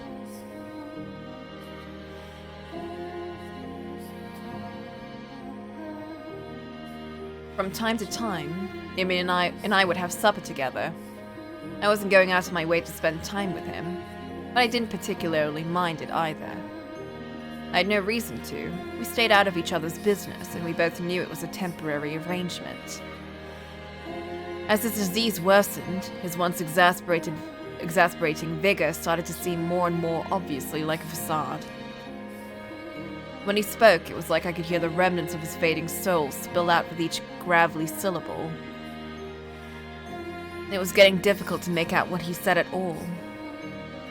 But still, he persisted to act as though nothing was wrong around me. So I acted in kind, making sure not to touch on his deteriorating condition. You know, I never did get around talking about my adventures. No one's stopping you. You could just be honest and say you want to hear him. I can see it in your eyes. You love adventurous stories. Not only that, you want to go on some yourself. That could not be further from the truth. Huh. Alright, let's see. How about the story of the Battle of the Northlands? About 5 years back, I was traveling the lands far north. Heavy snowfall covered the land in the winter, stretching as far as the eye can see, and with the arrival of spring, it would melt and rejuvenate the earth. It was a lot colder up north than it is down here, but the lands were fertile nonetheless. Naturally, where there's fertile land, there's people fighting over it. Two countries, one to the east and one to the west, vied for control over this particular area. I watched the battle from the safety of a nearby hill. The theater for this battle was a large plain, a sea situated to the north. Separating the two was a river flowing south from the sea. It wasn't a very deep river, though. Both horses and infantry could cross it, albeit with some difficulty. The Western Army attacked first. They outnumbered and were better equipped than the Eastern Army. Their soldiers well trained and commanders sharp. Planning and organization allowed them to cross the river with ease. Once they were on the other side, they stormed the Eastern Army. Now, how do you suppose the battle went? It wouldn't make for a very good story if the Western Army simply went on to defeat the Eastern Army. Because you're asking, I presume the Eastern Army had something up their sleeve. Oh, jeez, you're the worst kind of person to tell a story to, buddy. Play along at least, would you? I hate to burst your bubble, but I am not a child listening to a bedtime story. Oh, well, you're right about one thing. I would have framed things differently if the Western Army was gonna win. Maybe gone into detail about how advanced their equipment was, how strong their soldiers were, name-dropped a commander or two. But no, the Western Army did not conquer the Eastern Army. In fact, they were both defeated. Oh? Yep, thanks to the intervention of a third force. Nature! Now, where do you suppose this mysterious third force came from? It was the Danes. Oh. You've got to be kidding me. You suck at this. Given what you described, two sides divided by a river flowing from the sea to the north, the larger Western Army crossing over it to take the Eastern Army by surprise. The logical conclusion is that a third force would travel down the aforementioned river. Neither side had ships able to sail such shallow waters, so they didn't anticipate an attack from the river. The Danes to the north, however, have numerous ships capable of exactly that. That's why they're feared as the Lords of the Sea. Yep, that's exactly right. Thanks for skipping all the good parts and going straight to the answer. A fleet of ships with dragon heads on both ends sailed down the river after the Western Army crossed, quickly making land. The Danes were fearsome warriors and big boys at that. They attacked both armies from behind, taking them out in no time. The land fell into the hands of the invaders from the north. Then, once it was all over, I hauled ass right the hell out of there. I've only read of the Danes' fearsome prowess in books. For you to witness an actual ambush. Jealous? See, what'd I tell you? You're all about these adventure stories. I am not. ... Well, I sure am. The Danes, they can travel both shallow waters and the open sea. The whole world is at their fingertips. Everyone just thinks they're savages. They don't see their potential. I wonder what's out there, across the seas. What wondrous world awaits beyond those waters? I bet it's heaven on earth out there. Land unlike anything you can find traveling on foot. So long as man infests the surface, you will find no heaven on this earth. I knew you weren't a people person, but hot damn, you're worse than I ever imagined. You can't make it through life on misanthropy and cynicism alone. Someone needs to teach you how to dream, buddy. He's so soon! Dreams are just that. Fantasies never to be realized. Dreams of freedom. Doesn't matter if you're sick or a sinner. Infirm or exiled, you can go anywhere inside your head. You have complete and absolute freedom in your dreams.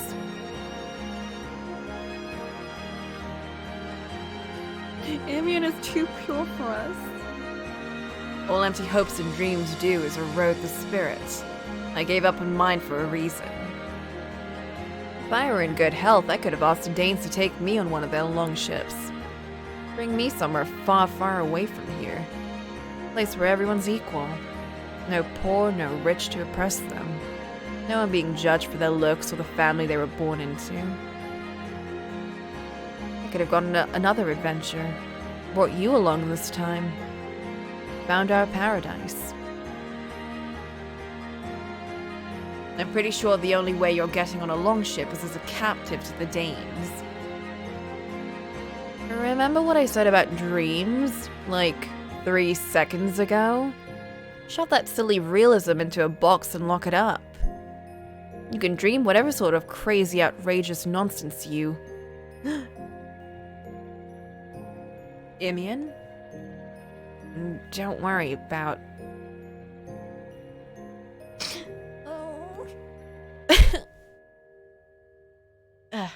Alright, so back to, story time. After I escaped from the Danes, I crossed paths with this incredible bard. This one's gonna blow your mind, I'm sure. I'm sure. I didn't tell him not to push himself. He knew his own condition far better than me. I didn't have to tell him continuing was a bad idea. My role was to be quiet and listen. Imian then sung for me a song he supposedly learned from the bard. I could sing way better than this back then, he said with a strained laugh before beginning the raspy ballad. Every note melted into a sort of indistinct flat buzz, but it was still somehow pleasant to listen to. Perhaps because I could imagine what his voice may have sounded like in his prime. Bright, optimistic, unwavering, powerful voice. All the more enchanting because it existed only in my imagination. In your dreams, might you say? As I listened to him sing, so much that I'd kept sealed away slowly crept back to the surface. I felt like I was being whisked away into a far distant world by the tales of his exploits in his bard song. With Imian, his hand held out, waiting to take mine. The words, "Let's set off to a new world, buddy," on his lips. But his time on this earth was drawing to a close. Those fantasies fated to fade into nothing.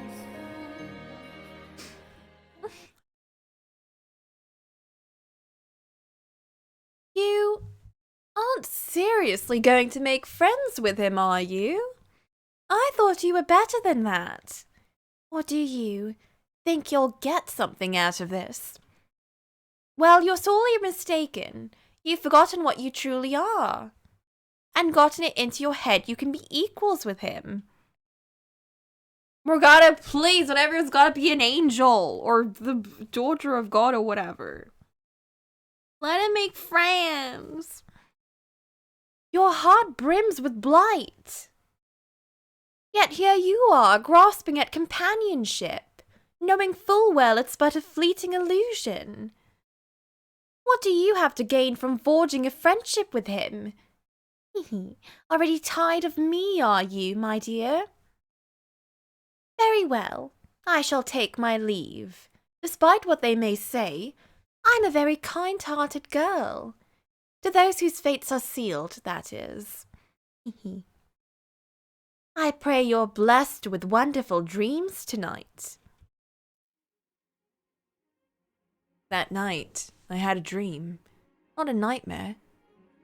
Nor a dream of the past. A warm, pleasant, slightly bittersweet dream. I hadn't had one like this in quite some time. An endless field stretched out before us. We pushed our way through the sea of waist-high grass, pressing onward toward the ever-distant horizon. One sec.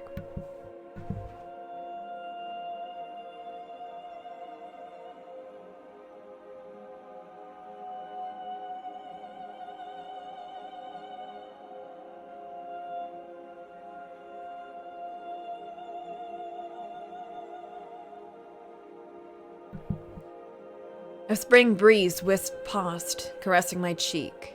At my side stood a man beaming as bright as the sun. He had hair of deep scarlet like the color of the setting sun. His eyes were unflinching, his lips showing his strong resolve. His chest was smooth and muscular, and he had a musky scent. It was my first time seeing his face, but I knew exactly who he was. "Not much farther now," the man spoke. "Our paradise is just up ahead." His lips curled up. It was a smile that might look condescending on any other face, but on his, it seemed perfectly natural, not a trace of disdain. In fact, anything but a cocky smirk would have seemed out of place, which made reality that much more bitter. Here on the other side of the sea, in this beautiful land, no one will think any less of us for anything. If someone happens to find out about you, no one's going to make a big deal out of it. No one's going to be afraid of my disease. I was well aware of the fact that it was a dream, and I thought it a rather cruel one. Emian was right. I did love adventure stories. I did want to go on one of my own. This was the very thing I'd wished for since I was a child. Two men setting out together, free from obligations, on a journey to see the world. Exploring the unknown and sharing that experience with a dear friend. It could never happen. Not so long as I was who I was. Not so long as Emian was sick and on the verge of death.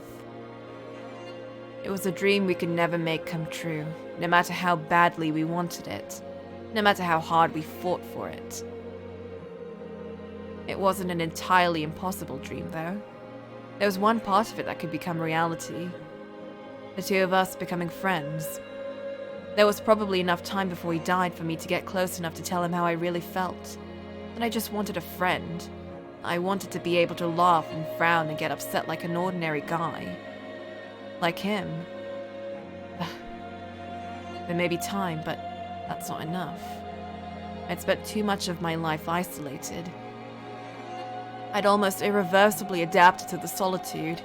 Breaking through that shell would be no easy task, especially not within my unspeakable secret hovering over me.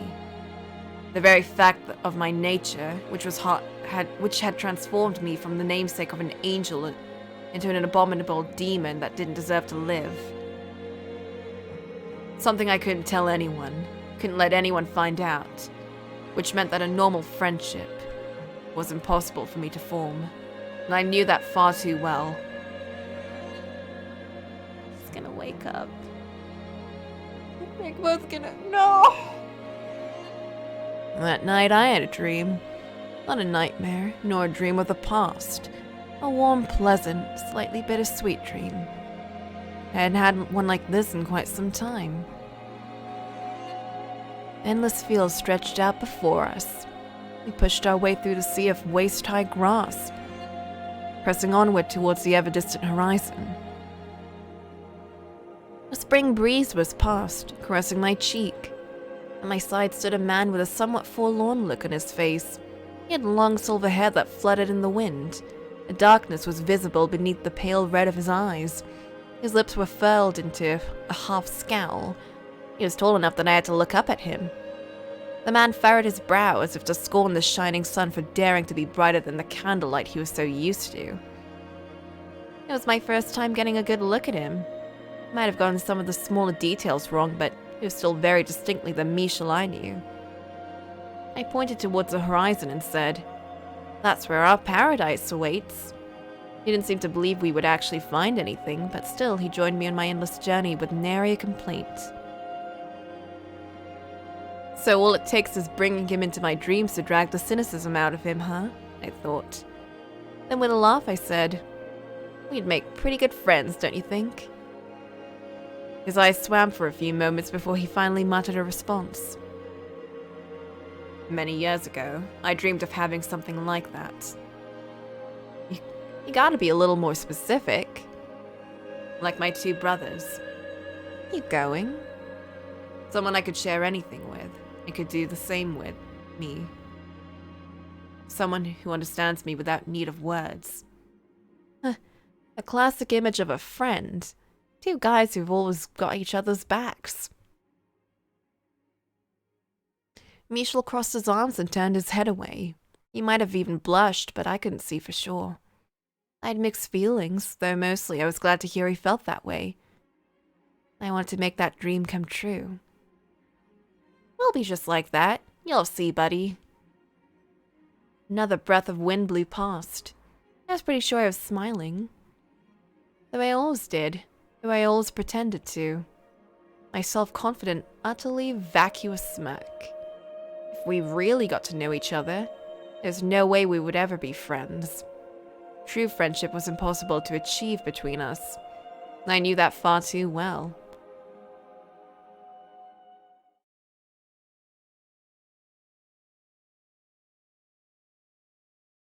I woke in darkness in a house where the time of day held no meaning. The same sight awaited me every morning. Before I had grown fully accustomed to a world without light, the uncertainty of it had occasionally morphed into fear. My instincts reacting, I presumed. Danger was harder to perceive in the dark, after all. Once I had gotten used to it, the darkness felt almost compassionate with its indiscriminating embrace. And now, I was more stable here than I was in the light. This morning was an unusually pleasant one, though. All my problems were still problems, my curses still curses, but it felt like I had managed to break the surface and catch my breath, the first time in who knows how many years. Perhaps I could thank the dream I had. I rolled out of bed, grabbing the candlestick off my nightstand. With the remains of the mostly melting one, I lit a new candle and headed for the door. Next on my list was a fireplace. I tried to make sure there was always at least a small flame in it.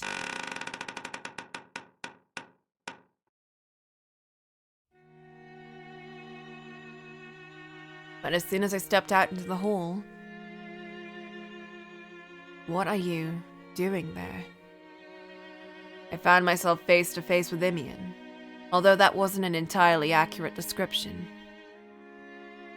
As he was slouched against the wall across from my door. "Morning, Michel." I couldn't help but cringe at the sight of him, still insisting on keeping up his everything's alright act. "What are you doing?" "This seems pretty obvious to me." "Well, it isn't to me. You're clearly in no condition to be walking around." "It's come." "What has?" "My time."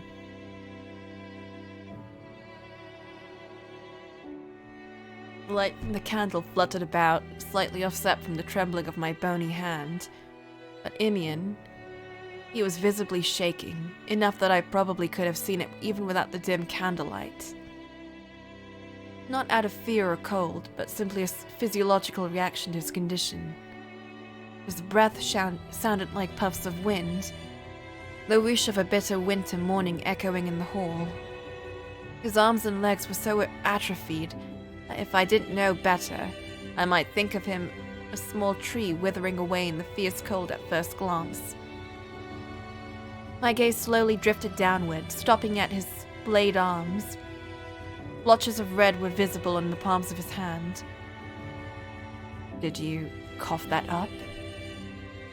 I almost reflexively made to draw nearer, but he stopped me after only one step.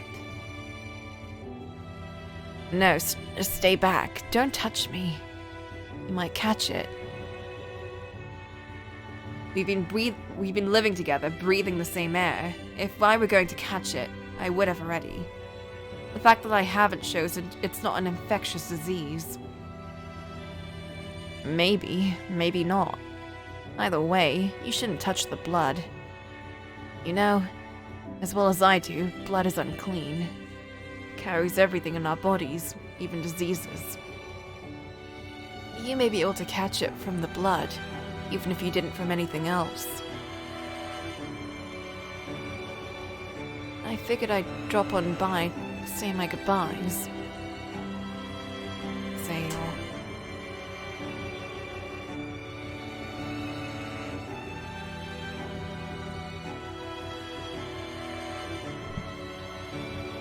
I stopped myself before finishing the sentence, realizing just how foolish it would make me sound. I was the one who had told him to leave when he knew his time was up. That was back then. That was just how I felt when he first showed up. If I'm real lucky, I have maybe a couple of days left. I've been hiding it, but it's been hard to even stand these last few days. And you did a terrible job of it. Although, I didn't realize you were in quite such bad shape. Well, I guess I get a passing score on my acting then. How can you laugh about this? I'm in a great mood. That's ridiculous, you can't be. Just drop the act already. It's no act, bud, I'm serious. I'm feeling great. I had a fantastic time. And what better way to show that than with a nice laugh?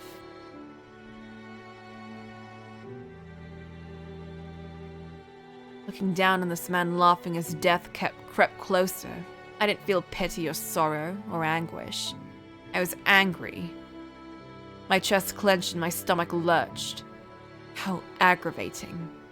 There's something else there too, some other way I could describe it. I didn't know what that feeling was. I couldn't draw it out to the surface. It was aggravating, frustrating, sickening. Those simple negative emotions where I kept falling back to. I wanted to block it all out.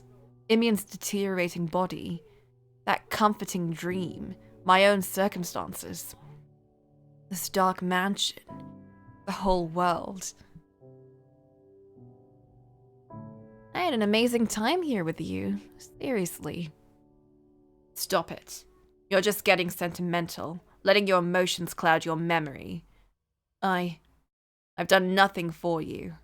Think about your time before you got sick. When you were with your friends and family. Think about the time you spent traveling. Then you'll realize how insignificant your time here really was. It was all a lie. What? I was never a traveler. My name isn't even Imian. I never went to the Northlands and never saw the Danes. Even what I said about having a ton of friends, all lies. Here's the truth. I look like I came from the slums now, but I was born into a decently upper-class family. My father and brothers all owned several estates. I wasn't traveling when I got sick, but at home. And for a while, I was kept locked up to keep it under wraps. I spent my life doing everything asked of me for them, and they turned on me the second I caught this damn disease. Servants I thought respected me, the brothers I thought loved me, they all wanted nothing to do with me anymore. And before long, they started saying it was punishment for my transgressions, that I was cursed to transform into a hideous monster because I deserved it. Real swell family, huh? The disease hadn't progressed as far then either. So I still looked, well, half decent at least. Pretty damn good looking guy if I do say so myself. So I used that to manipulate one of the maidservants into helping me escape. That's how my life as a nomad really began. So while I was doing something of a traveler, I was carrying a pretty big luggage along with me. Everywhere I went, I was treated like garbage.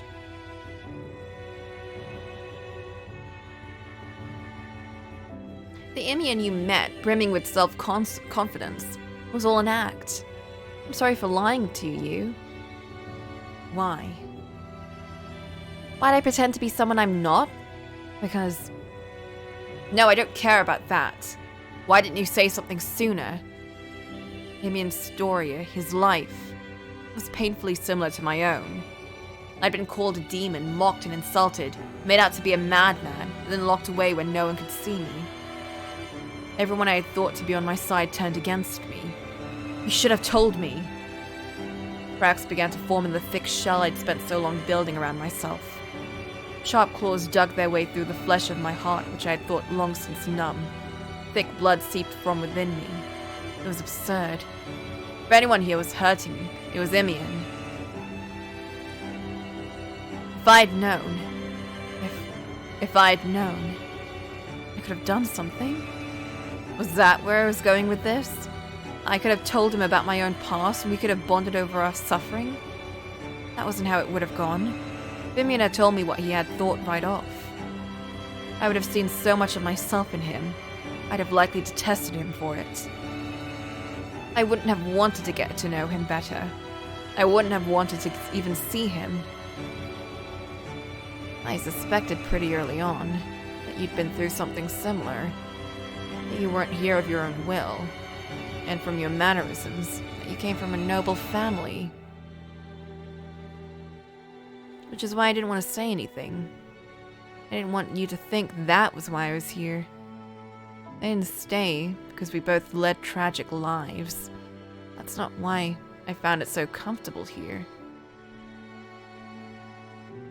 Everything about how I presented to you was a facade, which is precisely why I was able to be myself. I can't tell you how wonderful it felt for you to accept me for me. I didn't. You didn't have to do anything. That was enough to set me free. I could feel sweat trailing down the back of my neck. I couldn't follow along, couldn't make sense of what he was saying. My heart was wavering, but I couldn't put any of it into words. What were you supposed to say to that? I hadn't the first idea. With the way I'd lived my life, the way I'd closed myself off, I never would know. So I want to thank you. Goodbye, Michel. Yamin let out a long sigh, like his nerves had loosened all at once now that he had said his piece. He then climbed to his feet using the wall for support, let out a couple muffled coughs, and started down the hall, leaving me behind. What? Wait, Imian! The shackles around my spirit were on the verge of coming off. Everything I'd worked so hard to bury was bubbling to the surface. The man I killed in order to survive in this empty darkness was being infused with life anew. I was opening myself up. Wait, I lied too. I mean, what I said then isn't true now. I don't want you to leave anymore. I don't care if you've only got a few days left. You'll last longer here than you will out there. So what, you're gonna take me in and nurse me? Exactly. Huh. Imian. It's damn tempting, but no thanks. Why? I'm sorry. Why? First person I'd ever met who I could have possibly called an equal, a friend, was trying to withdraw from my life. Forever. Something inside me cracked and something inside me formed anew. Morgana! Morgana! Morgana, I know you're listening! Michel. Cure him, please! That's enough, Michel. The witch isn't just a legend. She doesn't have a physical form, but she lives here in this mansion. And she's somewhere nearby, watching everything. Really, it's okay. Believe me. I do believe you. Imian. It's okay. Thank you. Why are you so insistent on leaving? Didn't you want to talk to the witch? I just think now's the best time to call it quits. But why? I do feel bad about this for what it's worth. I'm seriously grateful to you too. That doesn't tell me why. Sorry. I want you to take what you're feeling right now and keep it with you. You what? Seeing the person in yourself will help you see the person in someone else when you next have that chance. Whoever that is, you take him by the hand. Get out of here. Go somewhere you both want to be. You may not find paradise, but you'll have a life. What on earth are you talking about? Alright, now I'm seriously on my last legs. I can't even fake that I'm okay anymore. Imian. So long. Wait. Michel. I think we made pretty good friends, don't you? And with that, he marched off down the dark hallway. It was almost unbelievable how sure-footed he seemed compared to only a few moments earlier. And then I realized what it was. His final show of self-confidence. I could have easily caught up to him. My feet seemed to be rooted to the ground. Maybe because I knew that even if I stopped him, it wouldn't stop me from losing him. Because anything I did would amount to nothing. I slowly dropped to my knees. The candlestick spilled from my hand, the flame flickering out, heavy darkness draping the hallway. I covered my face and let out a sharp, bitter groan.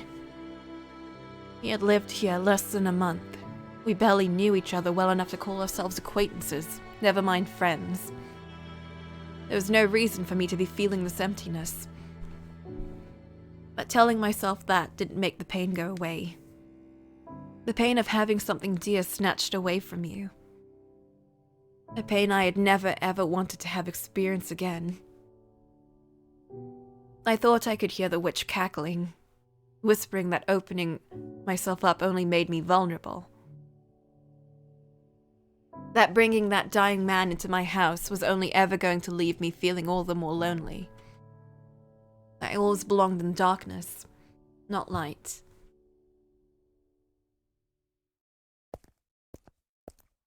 One second.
All right.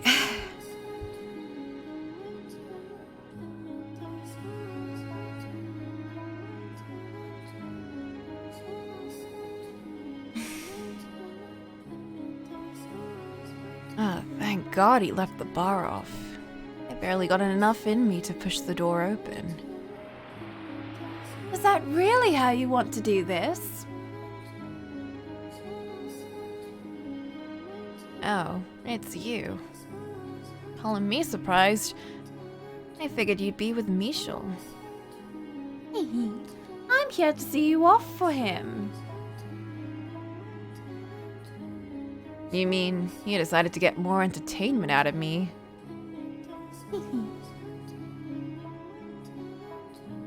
A girl with long braided hair stood before me, a smile spread across her lips. Her form was vague, almost a silhouette. I couldn't make out any details. I still knew who exactly she was. This wasn't my first encounter with a witch, after all. I'd been able to see her and hear her voice, since shortly after arriving at the mansion. When I told Michel that I believed she existed, I wasn't just saying it, I knew. You're quite the seasoned liar.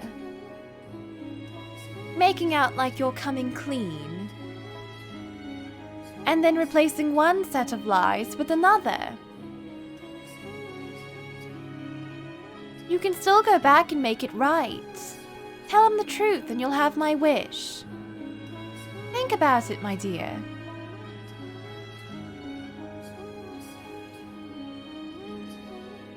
A few days after taking lodging at the mansion, the witch appeared before me. She spoke in a pretty but almost childlike voice, explaining how unusual it was that I could see her. Because evidently, no one with a trace of hope in their heart is capable of seeing me. They can't hear my voice or even sense my presence. Despair that coursed through Michel is what served as a catalyst for my resurrection.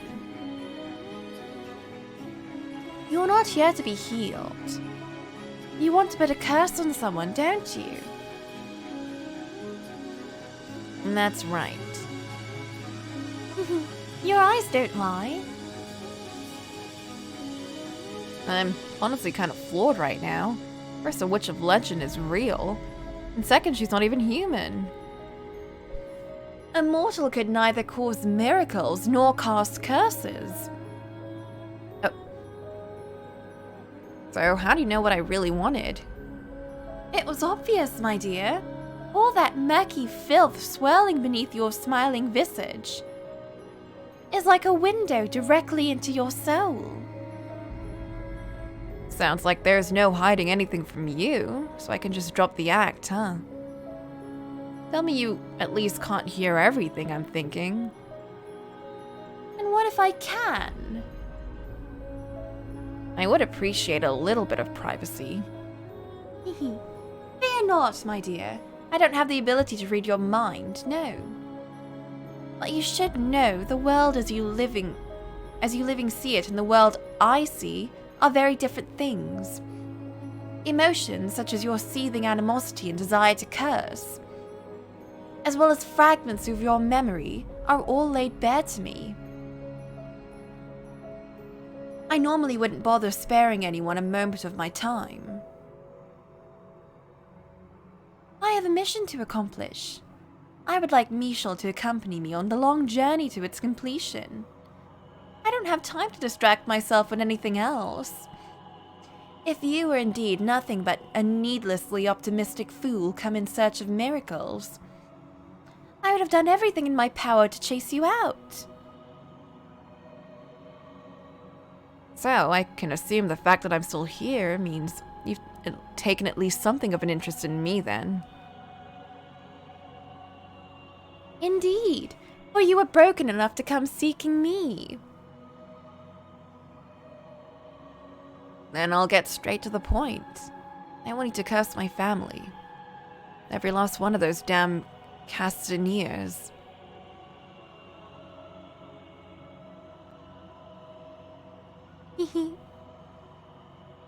That's my final wish, the last thing I want from this life. I gave my whole life for my family, sacrificed everything. They repay me with derision, hell, making me into a demon. I'm here sick and miserable and no one gives a rat's ass.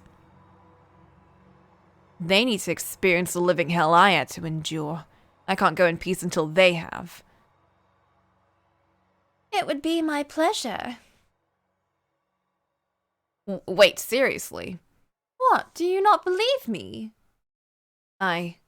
No, I just didn't think it would be that easy. On one condition, though. I will offer my sincerest wishes for your family's utter devastation, so long as you offer me something in return. Now that sounds more like the witch I was expecting. What do you want from me? My life? A sack of gold? My resources are a bit limited, but let's hear it. Michel's spirit. Excuse me? I told you I wanted Michel to accompany me on my journey. A But too much of his worldly concerns remain for him to be of any use to me right now. She must have hated Giselle then. He still racks his mind over trifling drivel. That's... That stone-faced Michel, he has actual worries. It's all an act. For now, that is. I want you to crush his spirit, transform him into something more fitting for my purposes. And then, I'll make your wish mine. That sweet voice makes what you're asking all the more frightening. How do I go about it? Start by using your head, my dear. It was worth a shot. That said, I will give you a hint. You have at your disposal everything you need to become exactly what he desires most. Didn't take long around Michel to figure out what the witch meant. There was one thing he very, very clearly sought, and it was something I was presently capable of making myself into. It had everything one would need to slip through the cracks in the wall around his heart. I was on the verge of death. I didn't know a thing about him or his personal life, and I was a man. Michel seemed to have trust issues when it came to women. He had no interest in a lover or a romantic partner, but a peer, a male friend. I guess Michel had probably been subjected to countless betrayals over the years. His mother, father, siblings, loved ones. Probably never at the hands of a friend.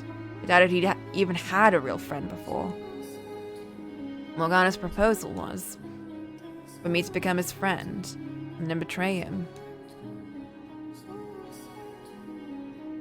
There's still time for you to go back in there and reveal everything. To see your wish to fruition. You could even ask for a miracle instead of a curse, to rid what ails you. Don't bother. I'm not interested in any of that anymore. I'm just gonna go back out into the forest and die.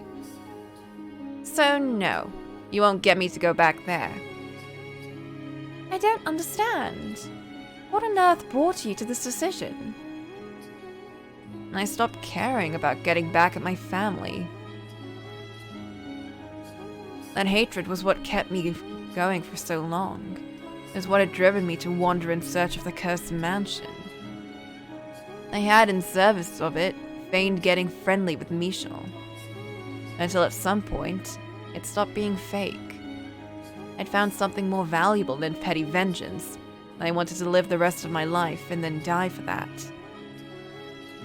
With a bit more time, maybe I could have even told him that he'd pulled me up from such a dark place.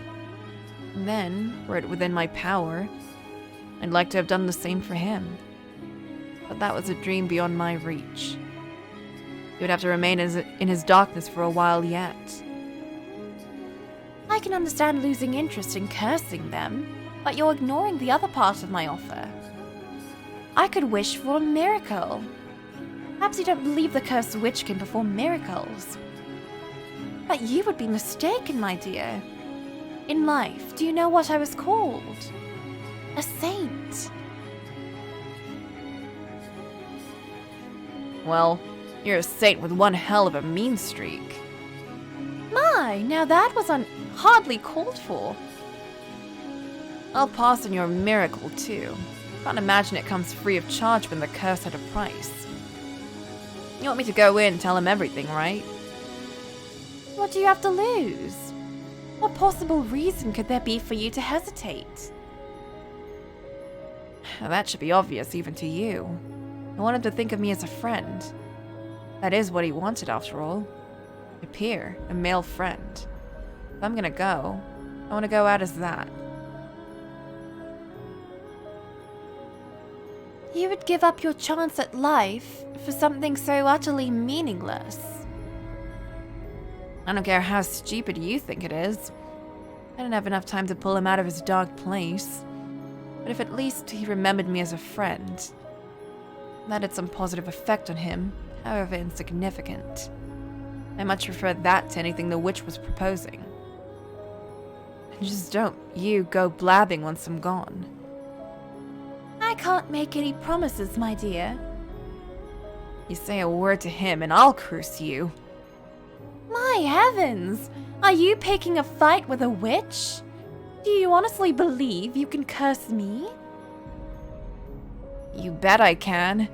I got well turned into a witch just like you once I'm dead. You very well could. You have all the makings of a fine witch. But you can rest easy, my dear. I won't be saying anything to him about you, because you're too inconsequential to be worth mentioning again. I beg your pardon?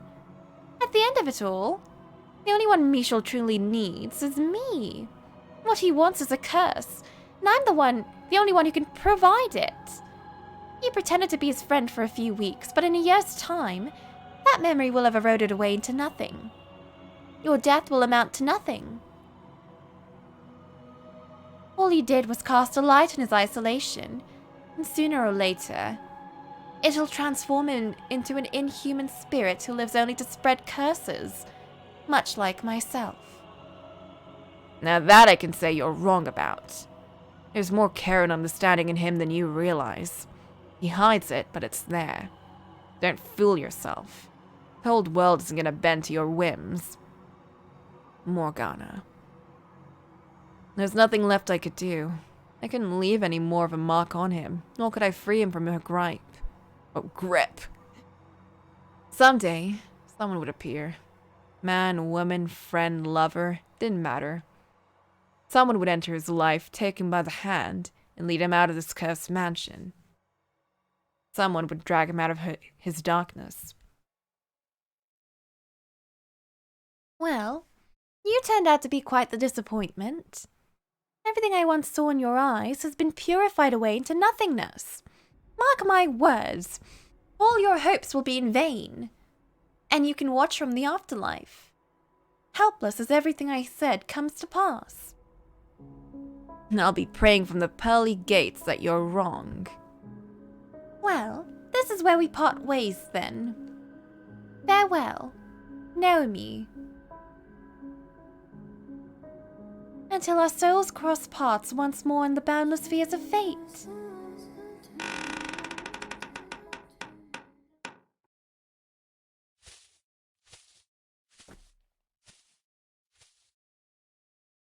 Looks like this is as far as I go. Can't see a damn thing anymore. Hey, it could be worse.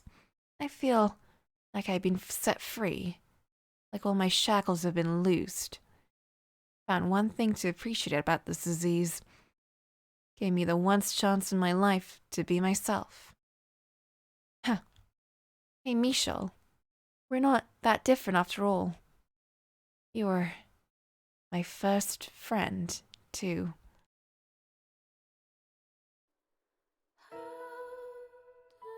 My real name was Naomi Castagnia. Imian, the name I went by, was just my first name spelled backwards. Truth be told, I was pretty fond of it. Anything else I might have come up with would have probably given away my gender straight off. Nearly everything I told Michel was a lie. From claiming I was a guide to the story of my escape. I didn't use my good looks to trick a maidservant into helping, but instead manipulating a maidservant. Looking back on it now, that it was all over,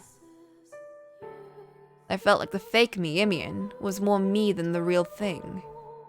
I'd always felt constricted my whole life. Nothing but barriers from the day I was born. I loved playing music, writing stories, running, riding a horse, swinging a sword, anything that gave me some sort of freedom. I was only allowed that until I was about 10 years old, at which point my life became training in everything I needed to be married off to some noble man. I still remember those days vividly. Sitting stone still, staring out in the window while I had my portrait painted. I caught sight of a large bird taking off to fly north, watching it flap its heavy wings. I fantasized about riding the bird off somewhere far away, to a beautiful, boundlessly lush land no one had ever seen before. I had found my own nation, and I would be its first citizen, It would be a land without unfair rules and customs. A land where everyone was equal. Man, woman, young, old. A smile on everyone's face. You'd be free to choose who you spend your life with. There'd be no nobility. There would be no slaves. And in this land, I'd finally be able to find my true self.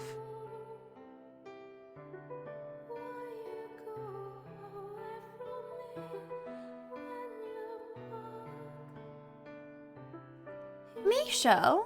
Misho! Oh goodness, what are you doing in here? Oh, Mum. Mother.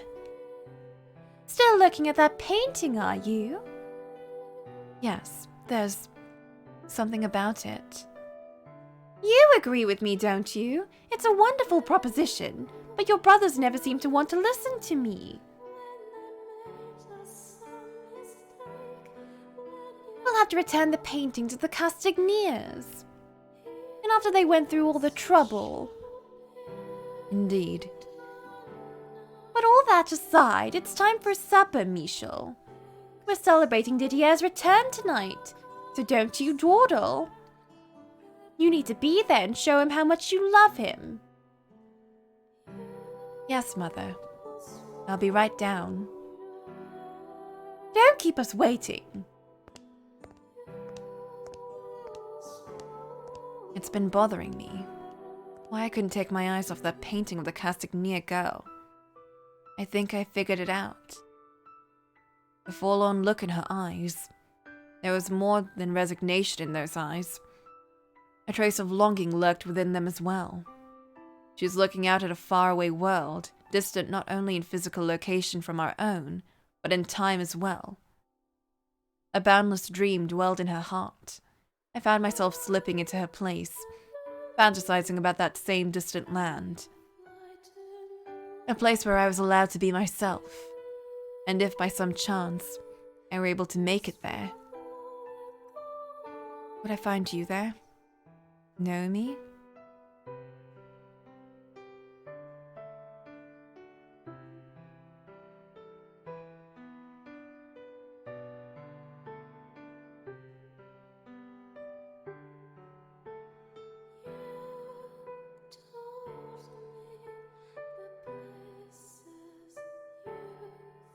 Could you be friends with someone so nearly a stranger? Didn't know where they came from or who they truly were beneath the surface. Had they known, though, were they aware of each other's inner selves, never would they have been able to become friends at all.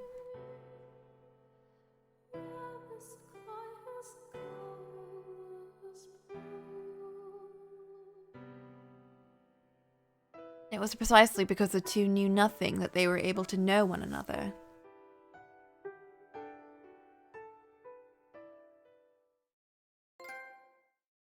A friend by any other name.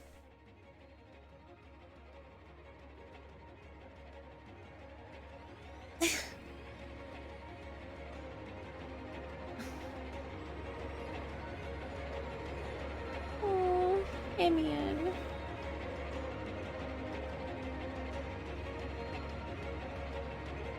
I know, that was a weirdly happy end. Kind of. Very bittersweet end.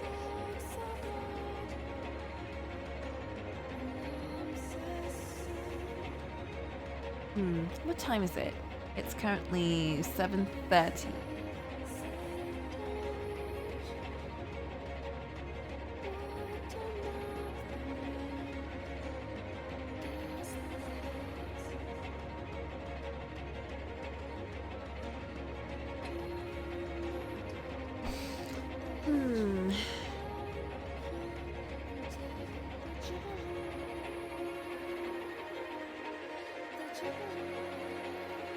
Yeah, I'm trying to consider how much time. I really wanted to do Happily Ever After.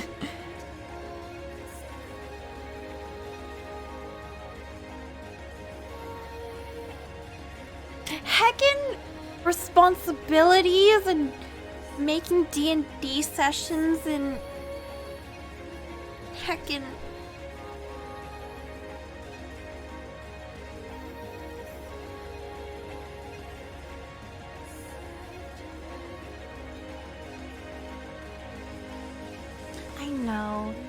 if it's... Because we have to allocate some time to actually make the session.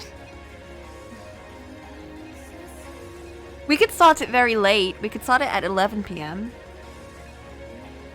Right?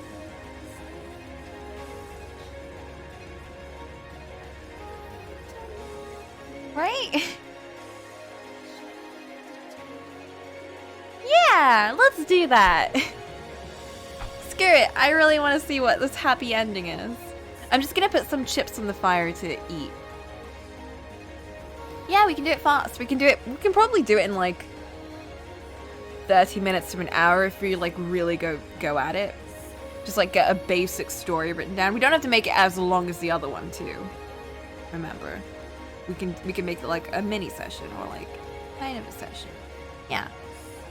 Just get like a general idea of what's happening with the whole thing. Yeah, I'm gonna go put some stuff on. I'll be back in like a sec.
Hey,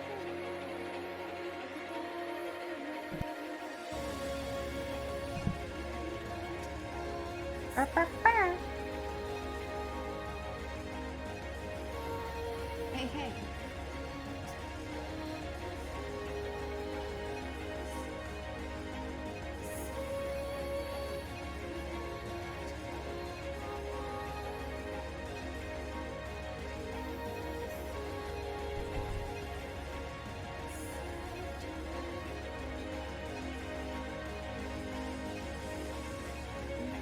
Alright.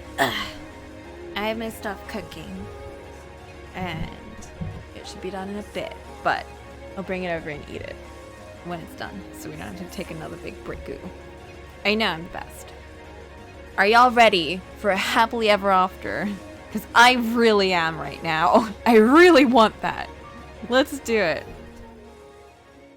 Please actually be one. A tale beyond their happy end?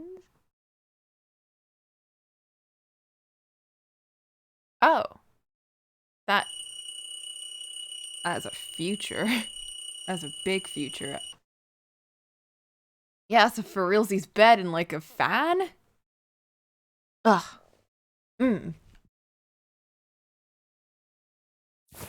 Ah, I'm late for school.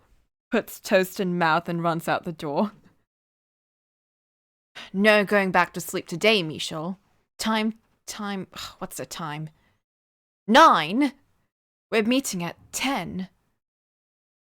That was my second alarm, wasn't it? Out of bed now. No time to waste. How big of an oaf would I look if I were late because I slept in? He's going to be late! Normally I have no problem waking up, but I had trouble falling asleep last night thanks to my nerves. What am I, a 5-year-old? Oh, breakfast I can do without. I need to get dressed and cleaned up.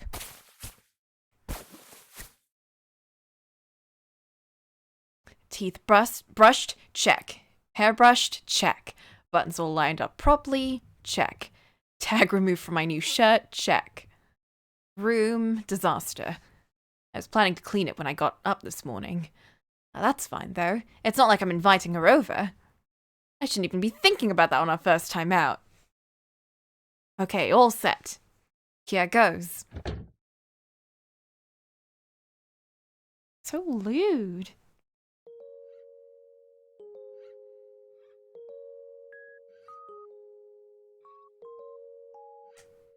Oh my god, it's a real world! There are memories.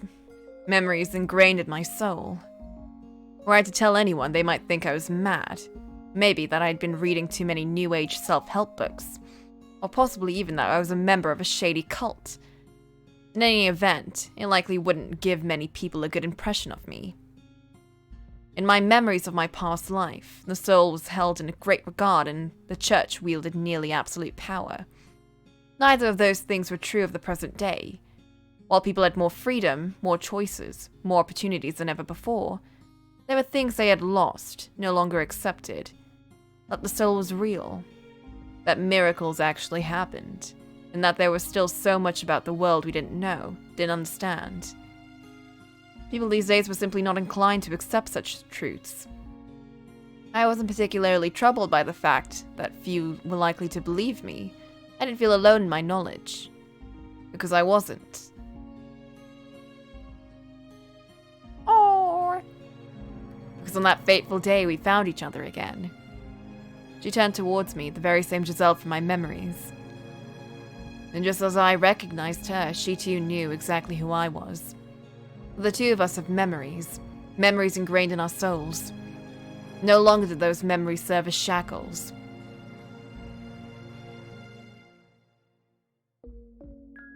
If I keep... What if she's just still in her maid outfit? So they don't have to redraw the sprite. If I can keep up this pace, I should make it right on time. Thank goodness. Please, for the love of all that's holy, don't growl in front of her.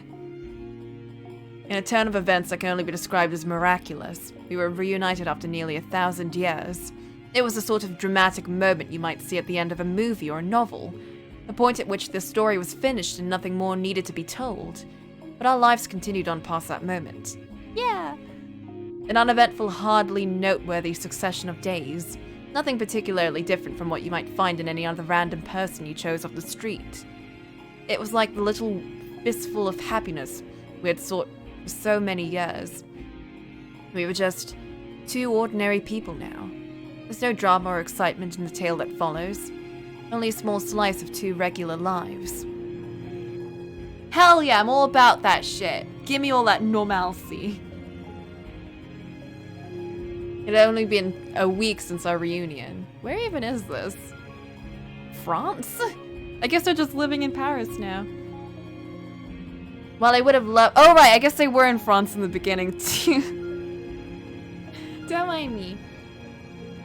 Well, I would have loved to grab Giselle by the hand and take her home with me right then and there. I couldn't simply uproot her from her own life. Both of us were busier than we had been in the Middle Ages. Myself with work and her with university. Oh shit, they have like their own life. After that, we quickly caught each other up on our present life situations, exchanged contact information, and agreed to meet up for the following week. This is so... I guess that makes sense. I then walked her to the station, and that was the end of that. A rather underwhelmingly mundane conclusion to such a dramatic, tearful reunion. Especially coming right after I had said I want to spend my days with you, with that smile always at my side and nothing to get in our way. I suppose it shouldn't have come as any such surprise that reality wasn't as simple as fairy tales. That meant today would be our first chance to spend any real quality time together. Hence the butterflies in my stomach and having not gotten much sleep last night. They're on their first date, after living together for like 2 years. Ooh woo! By all accounts, I had no reason to be nervous. We knew each other better than perhaps two people ever should. This was different. This was now. We weren't just in a new era. We'd been given entirely new lives. Huh! Not a second late. Wait, right, because he's got toast in his mouth. Am I here first? Thank goodness. I want to start off on the right foot here. Keeping her waiting is not the way to do that. Thankfully, Oh! Oh, heck! They did make a new sprite for her. Oh! Ah, Michelle. Did not make it here before her. Oh, good morning. Oh, he's got a sprite too! I'm so excited! Ah! You're so cute! Good morning, Giselle. I love how he's still very not French. And she's still German. Don't worry about it. Are you feeling okay? You're as red as a beet and you're breathing pretty heavily. Never felt better. Well enough to do a little running, in fact. You ran all the way here? There was no need to rush, haha. I didn't want... I hope I didn't keep you waiting. Oh no, not at all. You're here right on time. I suspected you might show up early, so I wanted to be here at least 5 minutes beforehand. I suppose I did show up a bit early. They met somewhere in the middle from where they're from. Yeah, exactly. They're like, what's between France and England? I mean, Germany and England. Yeah, France. Let's just meet there. When did you get here exactly? About 5 minutes ago, I think. Now the truth. Oh, they still got the same faces. 9:30. That's way too early. I was just, I was so eager to see you again. I'm sorry, I let myself get a bit too excited, didn't I? No, it's fine. I mean, I hardly slept for the same reason, so... Anyway, I'm sorry for making you wait so long. No worries. I spent the extra time in the cafe right there. I couldn't have been happier. Happier about waiting? Absolutely! You can see the station's entrance through the cafe's windows. As I was sitting there giddily imagining you out there amongst the crowds looking for me, but 30 minutes went by before I even knew it. Is that so? Was that creepy? No, not creepy at all, just... My heart may have skipped a beat. Ah! Oh, don't do this to me. I'm being a sap now. Ow! It's being too mushy-gushy. Oh, so cute. I can only imagine what Morgana would be like if she were hearing this. And don't forget, I'm a pro when it comes to waiting. Oh. Half an hour may as well be half a second. I'll still try and avoid keeping you waiting in the future. I'd appreciate that. So, what's the plan? You said we were going to choose where we went, or you were going to. Yeah. Today's schedule was all on me, at my own request. For one, I wanted to show her I would be more proactive than in the past. And for two, I wanted her to just be able to enjoy the day without worrying about anything else. After all, this was our first date. Da-da-da-doo. Shall we start with a movie then? Ooh, I like that idea. I haven't been to the cinema in a while, but it's just not the same watching on TV at home. Hehe, I can't wait. I was afraid it might come off as too safe, but Giselle seems fond of the idea. Thank you, whoever invented movie theaters. And thank you, whoever wrote that dating manual. Oh! So what are we going to see? Oh. Oh? What should we see? Poof. Aha! So you only decided on a movie and not a specific one, Michelle. I thought you wanted to go because you had something in mind. Sorry. I was so focused on figuring out where to take you. Ugh.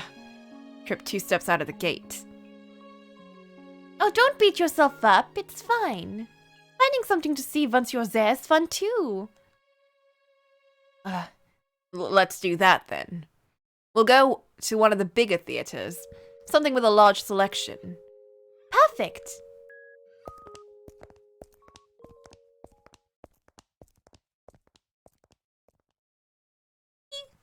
You're going on a date, so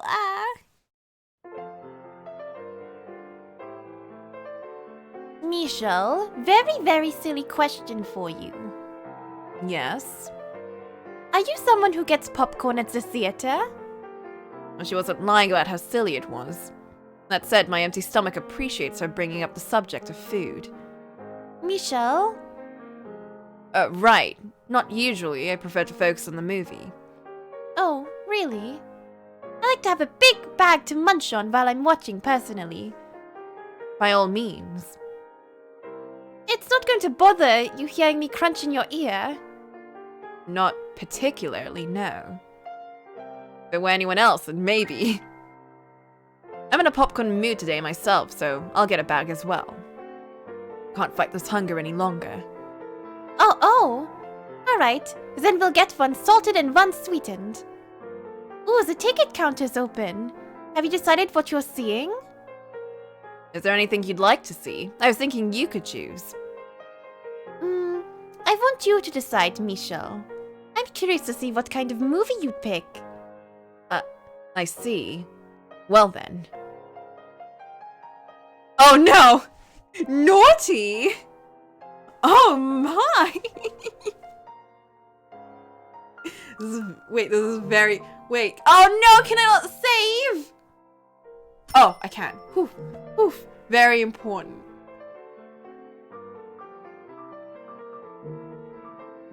Oh no, Grandpaps is over there. No. Oh, Dylan. It's very important that we save here. Actually, I'm gonna be right back. I'm gonna grab my food so we can eat and enjoy this.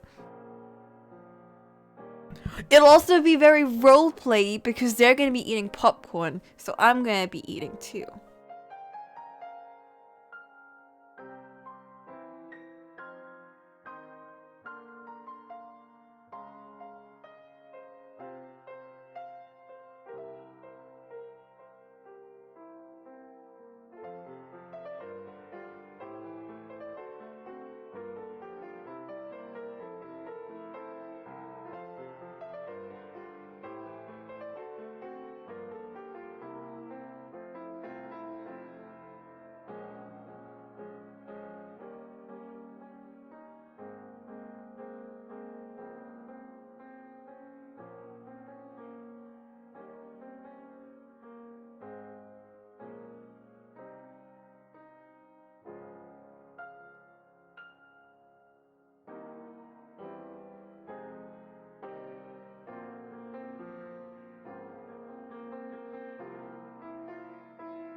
Alright, I'm back. Okay, this is very important. Let's go down the list. How about this one? Starting with action. Ooh, I've heard this movie is non-stop action from start to finish. People can't get enough of it. They're coming back to see it again and again. I'm excited to see what all the fuss is about. Oh no, it's Avengers. They don't break up? Oh! Wait a minute. Wait, I don't want that pressure. After years of looking for each other, Giselle realizes that Michelle is rude in movie theaters, and he keeps talking over it, and she's like, I can't believe this is the man I fell in love with. And she's like, no, siree. This is rude. You can't do this shit. And then she breaks up right then and there.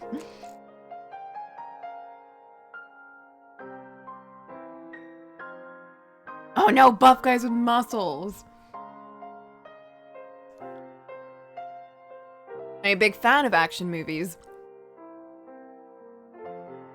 I wouldn't say I'm a big fan, but I've watched them from time to time.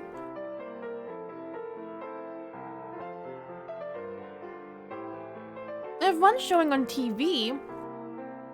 I won't change the channel, so I've probably seen most of the big names at least. Well, I'm glad to hear you don't hate them at least. Women don't tend to be fond of action movies. Now, Vishal, that's just being sexist. Girls don't only watch mushy romance movies, you know. Anyone can enjoy any kind of movie. Action, mystery, suspense, horror. Your gender doesn't determine your taste. Oh, you're right. I apologize. I can think of one blonde-haired Italian woman with a particular taste for guns and sharp objects who'd make a perfect counterexample. Mm-hmm. And what about you? Are you big action movie buff? I enjoy them, yes. That's a surprise. I assumed you'd be more into literary or mystery stuff. Me too. Is that how I come across?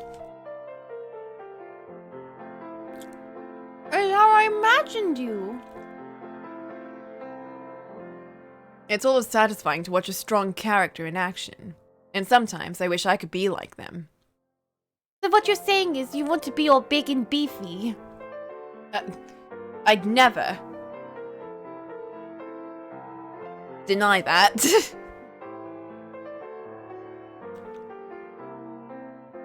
Anyway, I wouldn't call myself an action movie buff.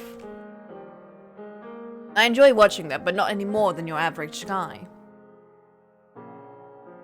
And there are some kinds that I have trouble with. Such as? Anything involving crusaders. Ah. That makes sense. Yeah, not many people our age can claim to be traumatized by history. I can still watch movies. I'm just not particularly fond of them. So don't mind about it too much.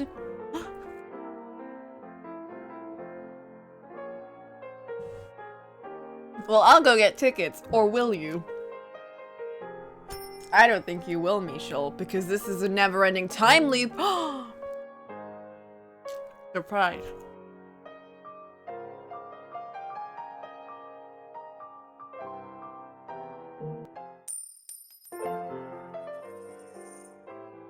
Alright. Let's go into romance. Ooh woo. How about this one? Oh, the poster. The title. Everything about it oozes sappy romance. That was the last movie I would have expected you to pick, Misha.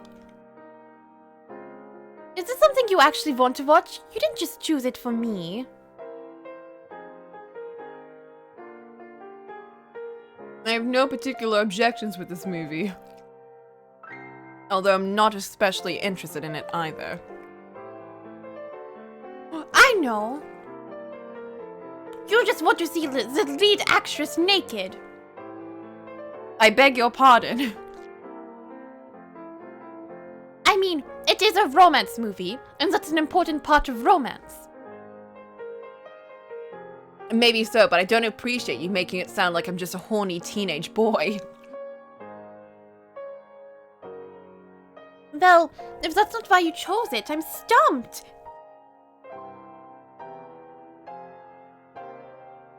You want to get all mushy-gushy with you, Giselle? Oh, I simply thought it would be more appropriate for a date than, say, a horror film or a thriller. And crucially, it's the kind of movie I can only watch with you. Oh, woo. Ah. Yeah. The audience does tend to be a group of women or couples. It would be pretty awkward going alone, huh? That's not what I meant at all. I was just concerned with helping set the mood. But whatever, I suppose. Well, you can rest easy today, Michelle. Now you get to be the guy everyone's jealous of, walking into a sappy chick flick with a pretty girl in your arm. You can stop cursing every couple you walk past now. Why are you acting like I'm some kind of sad, lonely loser? Hell yeah, Michelle. You sure look the part. Alright, well, I'll go get the tickets then. thanks, Giselle. Endured years of waiting for this. This is too pure and wholesome for me. I can't deal with it. Let's go for some horror movie.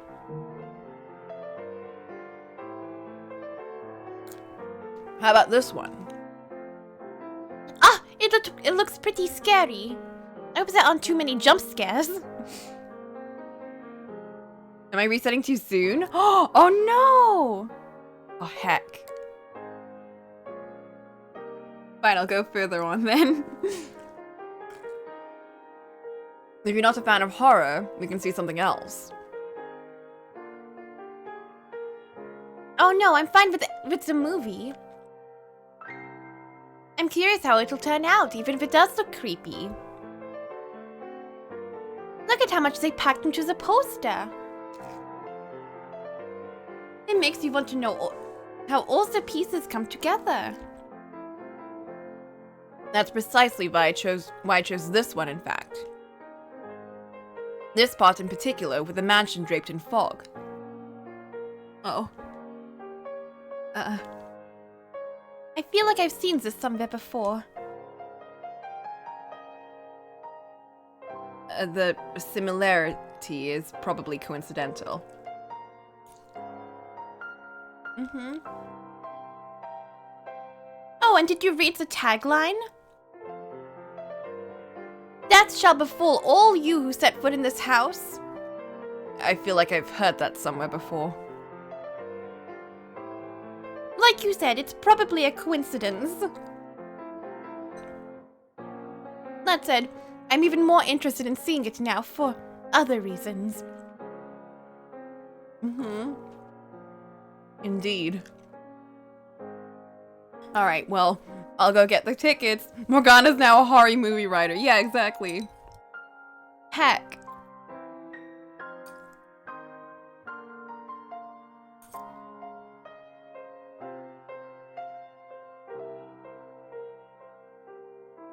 I'm coming with you. I'd at least like to pay for. No, please allow me, if you would. Well, okay. Thank you. Oh, there was an end bit. Oh, heck.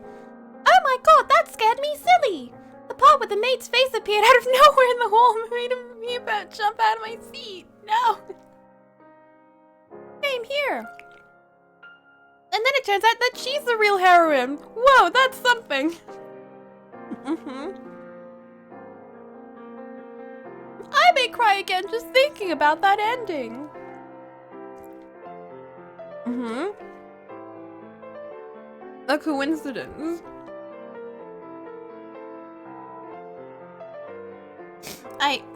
I have to say, that wasn't scary at all.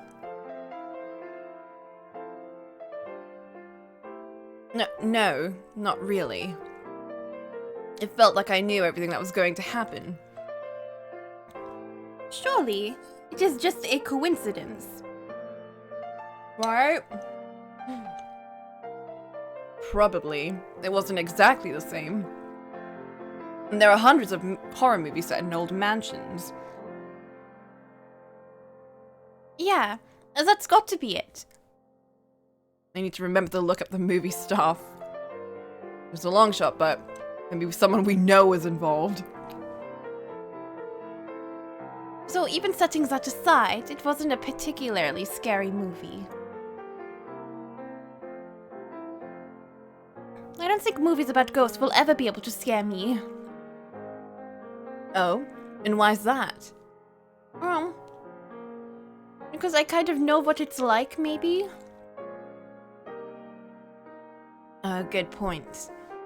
I feel like I would be more sad for them than scared, honestly. There's a lot more to this remembering your past life things than I expected.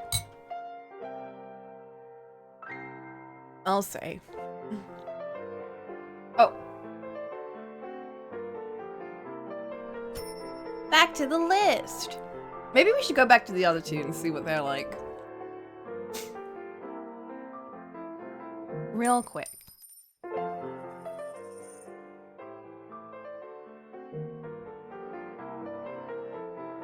How about this one? Whoa! Oh no! Ah!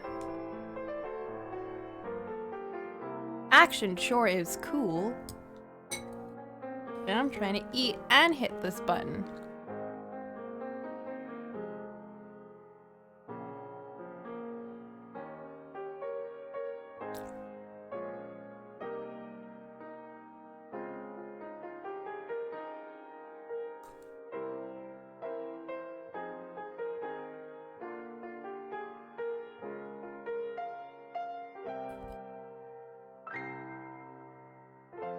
Oh, there we go.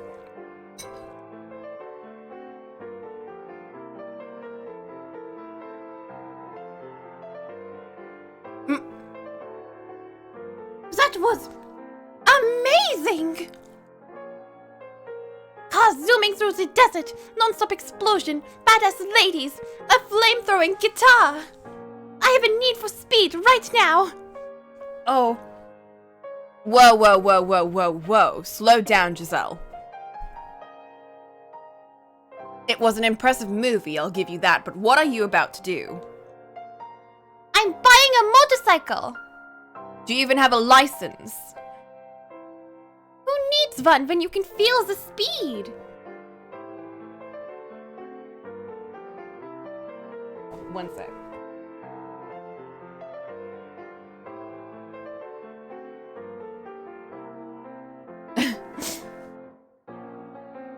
You're going to hurt yourself. Fine then, I'll get a guitar and have it customized.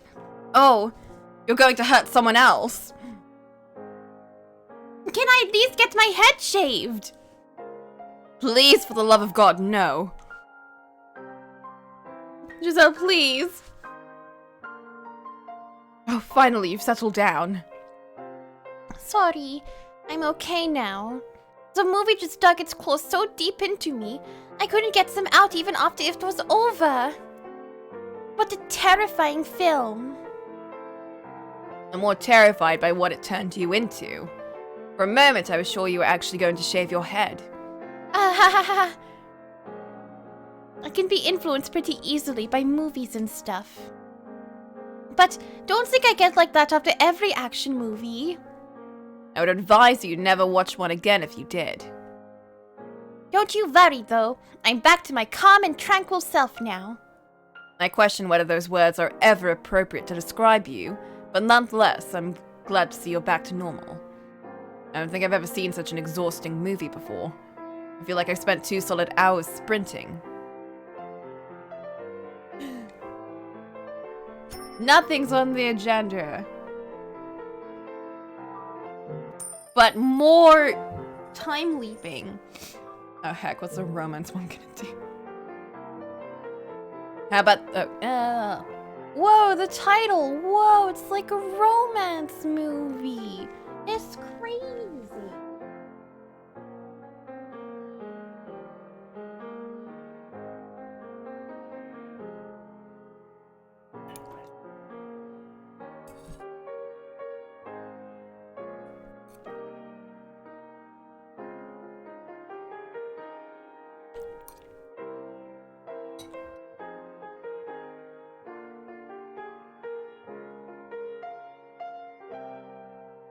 Oh.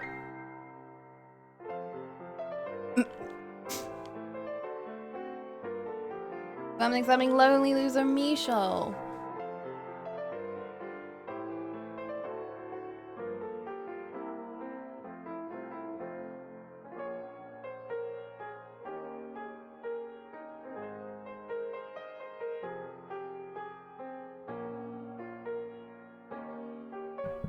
Oh. Ah, that was wonderful! I can't stop thinking about the ending when they finally got together. I cried all the way through the credits and then some. I'm impressed with how well you held yourself together, Michel. Well, you know. It wasn't so much a matter of me holding myself together. As me being so focused on her, I hardly paid attention to the movie. Oh my. I spent the whole time thinking about how maybe I should try to hold her hand or something. Oh my! I have no idea what the movie was even about. I didn't even manage to do that. I'm hopeless. Michelle? Oh, yeah, right. It was a wonderful movie.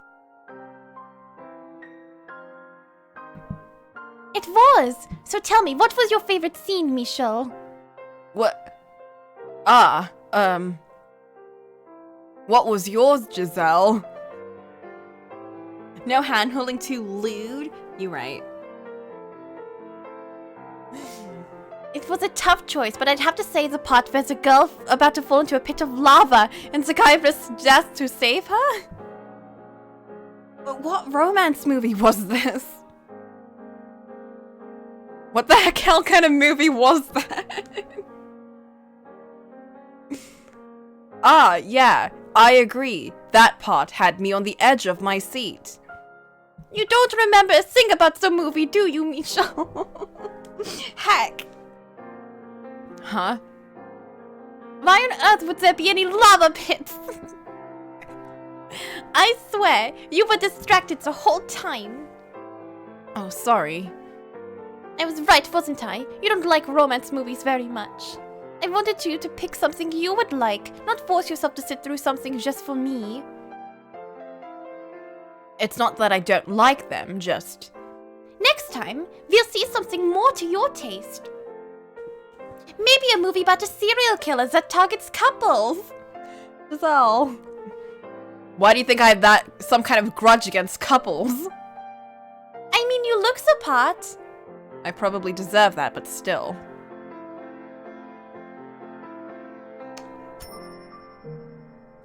And we're back to... animated movies. This might be cute. How about this one? Oh, an animated movie? Oh, just look at them. They're all so small and adorable. The poster makes it look like a children's movie, though. I thought it would be nice to see something easygoing and relaxing. Oh yeah, starting off the day with something heavy doesn't seem wise. This is probably a safe choice then. Plus, they're usually written so adults can enjoy them too. Such as parents watching with their kids. I hope it's good. Alright, well, I'll go get the tickets. I'd like to pay for it. No, allow me. Oh, thank you.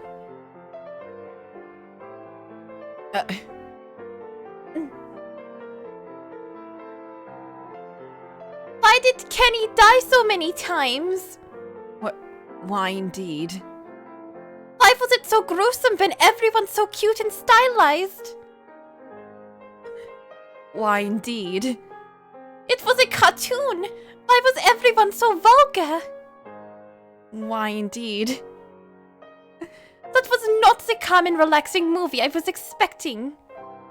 I have an overwhelming urge to shout, "You bastard!" I'm very sorry. Ah, no, not at you, Michelle. At the movie, and the characters, and whoever wrote it. I wasn't expecting it to be a dark comedy. What on earth was the ratings commission thinking? How is all that appropriate for ages 12 and up? What a horrible, terrible movie, honestly.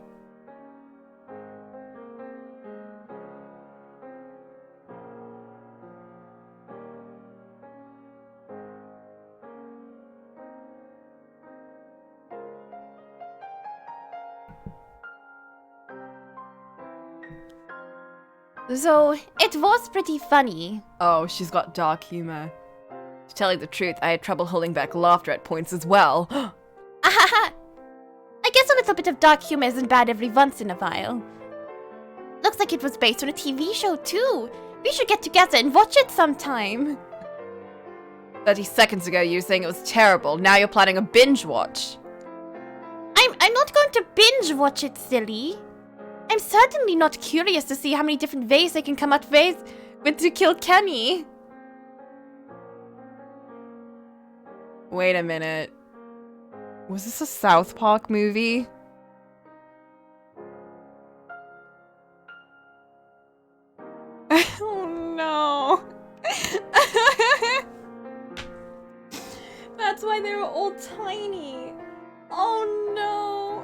one sec, I'm just gonna finish eating this. That realization hit me too much. Oh, right, a North Park movie. Oh my god.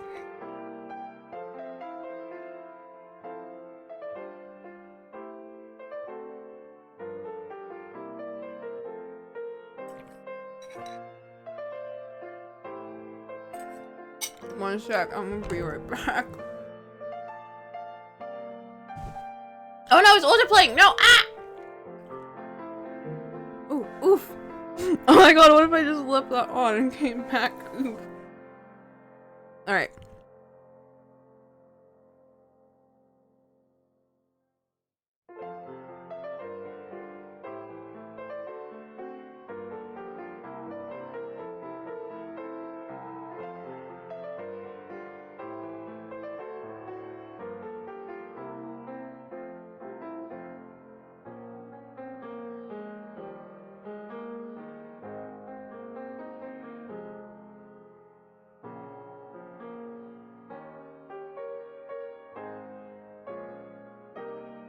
Alright, I'm back. And now we're on to the final frontier.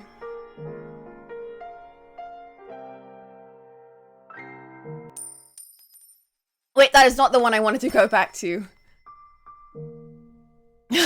Oof.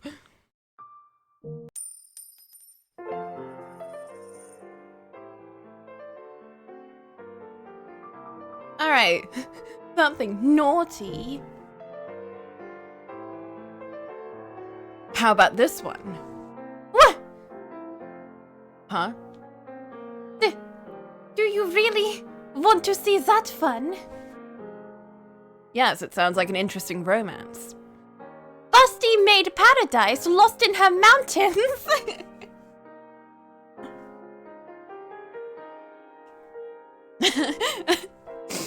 Mm-hmm. Excuse me? I accidentally pointed to the 18+ movie next to it. No, that wasn't the one I wanted to. Right. Oh, thank goodness, I meant the... Let's do it. Let's watch Busty Made Paradise. Let's what? I know how hard it must have been for you to work up the courage to ask, and I'm not about to trample on your efforts, Michelle. Wait, what? It'll be a little bit awkward, but I'll try to deal with it. Whoa, whoa, whoa, whoa, stop, I didn't. You're a boy, and I didn't have movies like this in our previous life. I completely, totally understand why you'd want to watch it. No, please stop. I swear that wasn't the one I was pointing to. Besides, I'm not a boy. I'm a 27-year-old man, and I've lived in this area long enough to know that there's plenty more where this came from. But that's not the point. Oh, but that's not the point. No need to be bashful, Michelle. That smile is scaring the hell out of me. Now come on, let's get going. Excuse me, I'd like 2 tickets for Busty Made Paradise. No, you don't! Why are they even showing this in a damn theater?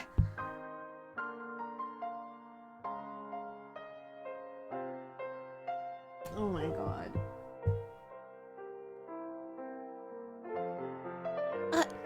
Are you alright, Michelle?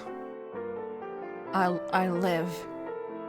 You startled me when you ran out of the theater, and then I find you on the ground outside, lying in a puddle of your own nosebleed.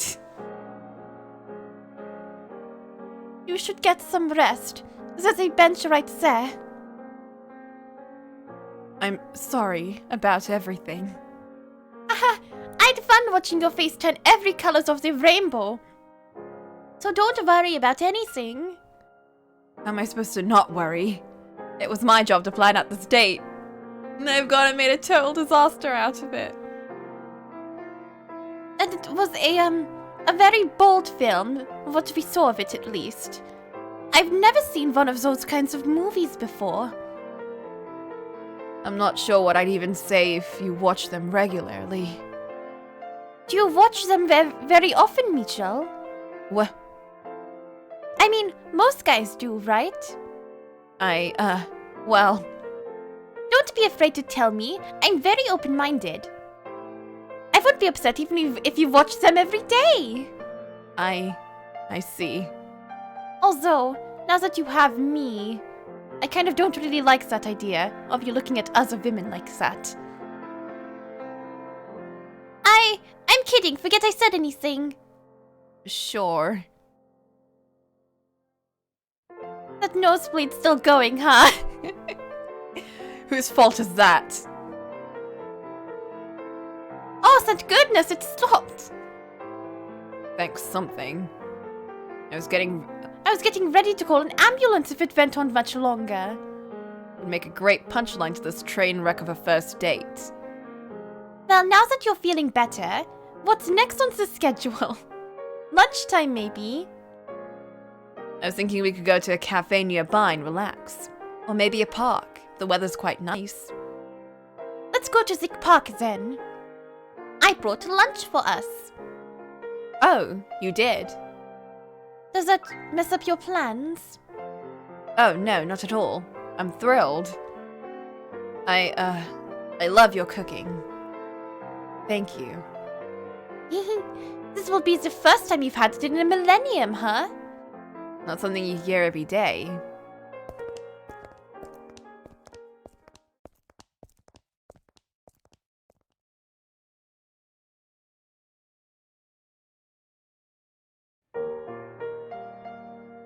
Oh, I just realized.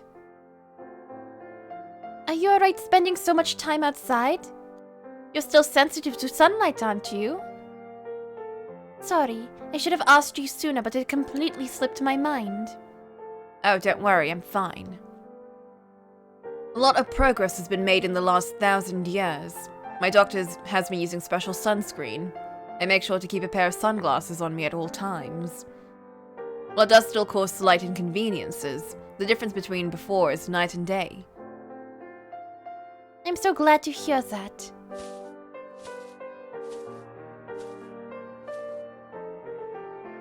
I like this spot.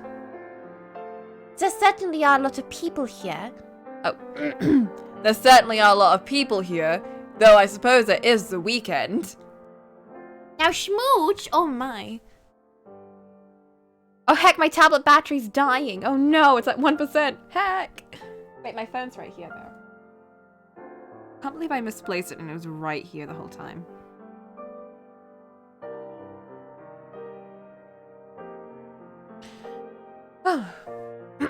Looking out at the beautiful scenery, everyone just quietly enjoying themselves. Life is good, wouldn't you say? Look at them. You can even nap here. The weather's great, so I can hardly blame them. Hehe. Would you like to join the fun after we eat? My lap is yours for the napping. What? I'd love absolutely nothing more, but I don't want to answer too quickly and come off as clingy or creepy. Plus, I feel like it would be rude to sleep on our first date. Let's spread out the blanket and have lunch then, shall we? I made an assortment of sandwiches. You snooze, you lose.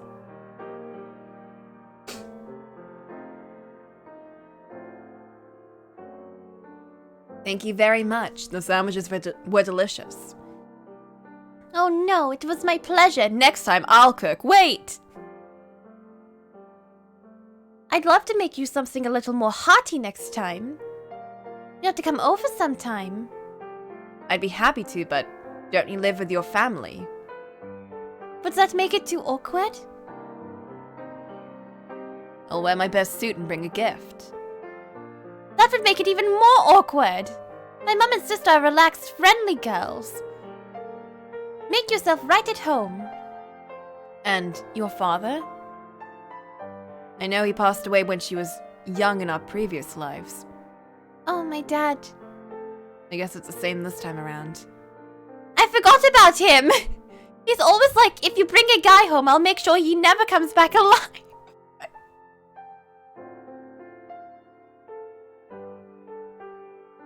Right. I'm glad to hear he's alive and well. He's a bit overprotective. I don't think he actually means it so. I'll have to meet them eventually. What about Georges and Didier?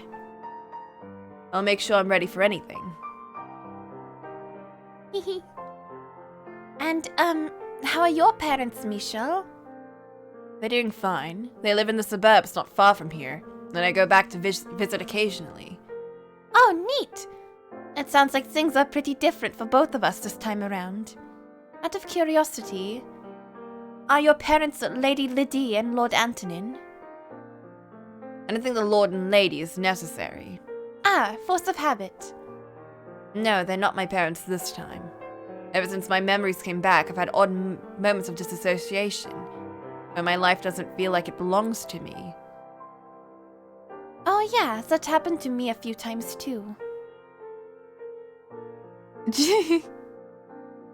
No, don't. Some things are the same as before, but a lot has changed.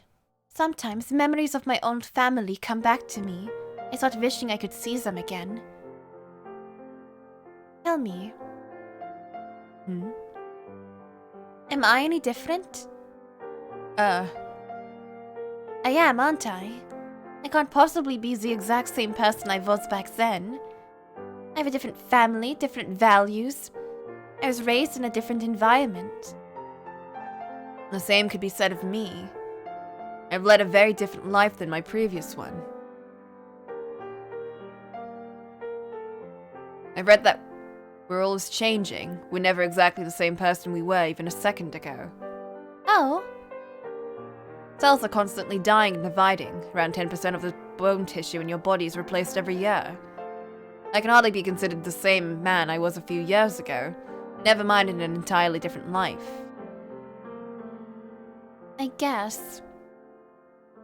And that's just on a physiological level. The mind is the same way. I didn't think and feel the same way as a child that I do now. We are in essence in perpetual state of transformation. I still think of you as the same Michel, though. And I you. That's all there is to it. While scientifically speaking, we may be constantly changing, we're still able to recognize each other as each other. Perhaps that is the nature of the soul. I love the Giselle of a second ago, the Giselle of the present, and the Giselle of every second to come, all as one. That's so mushy gushy, Michel! Me too. Now that is something the old Michel would never have said. Could never have said, I imagine. Jeez, you caught me off guard and now I'm all flustered. I can refrain in the future if you would prefer. No, don't even think about it. Oh no! My tablet is dead now. One sec. Ah!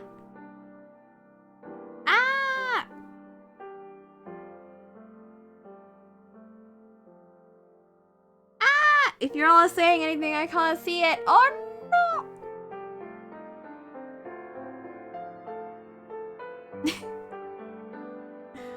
One sec. I almost got y'all back. Ah!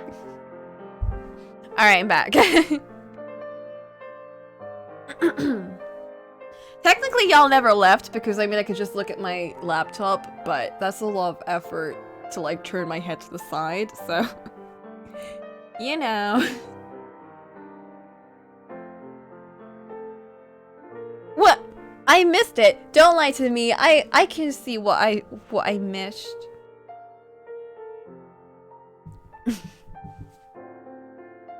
Tell me more. I want to hear more. I'll see what I can do. Way to kill the mood, Captain Awkward. Putting pressure on me like that isn't making this any easier.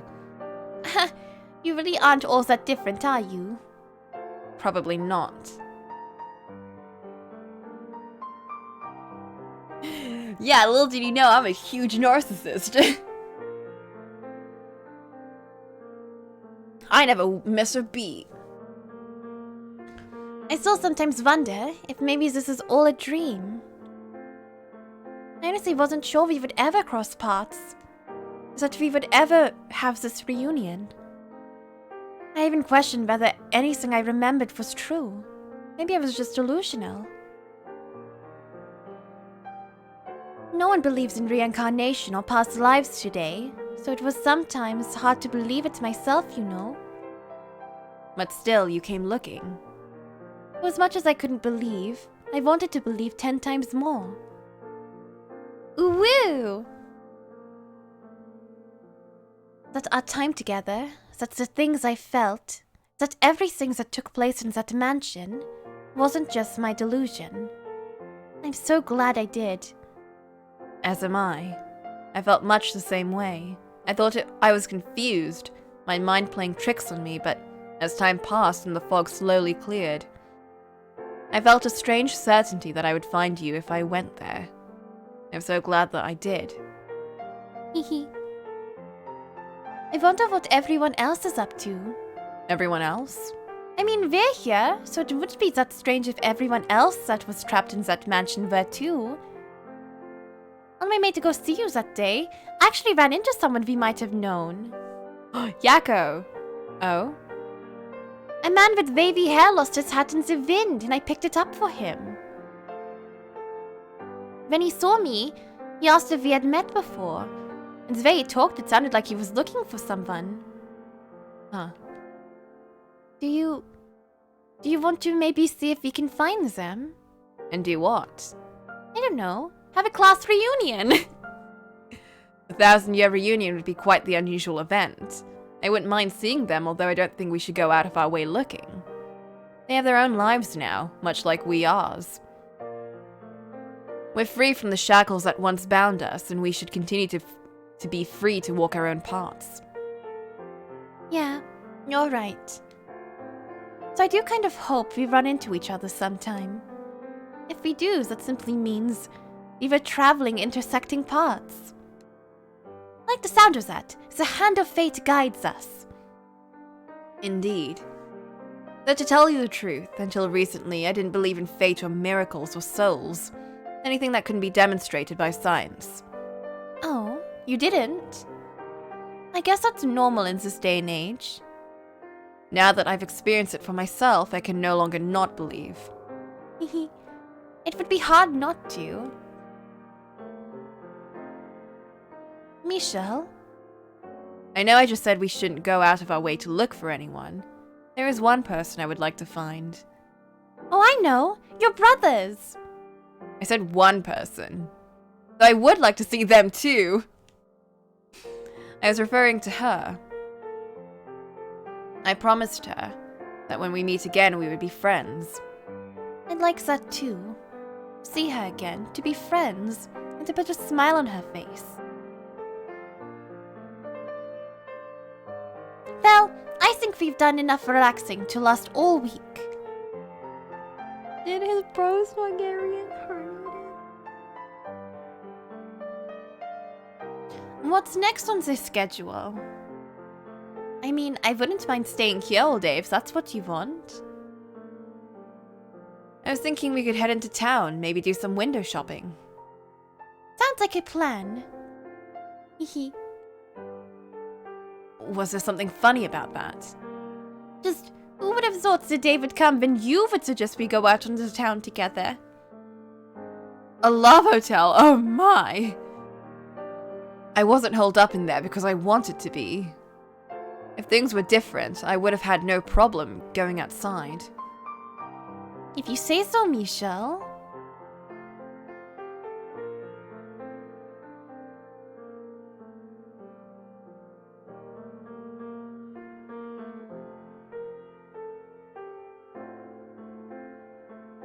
Oh, speaking of books.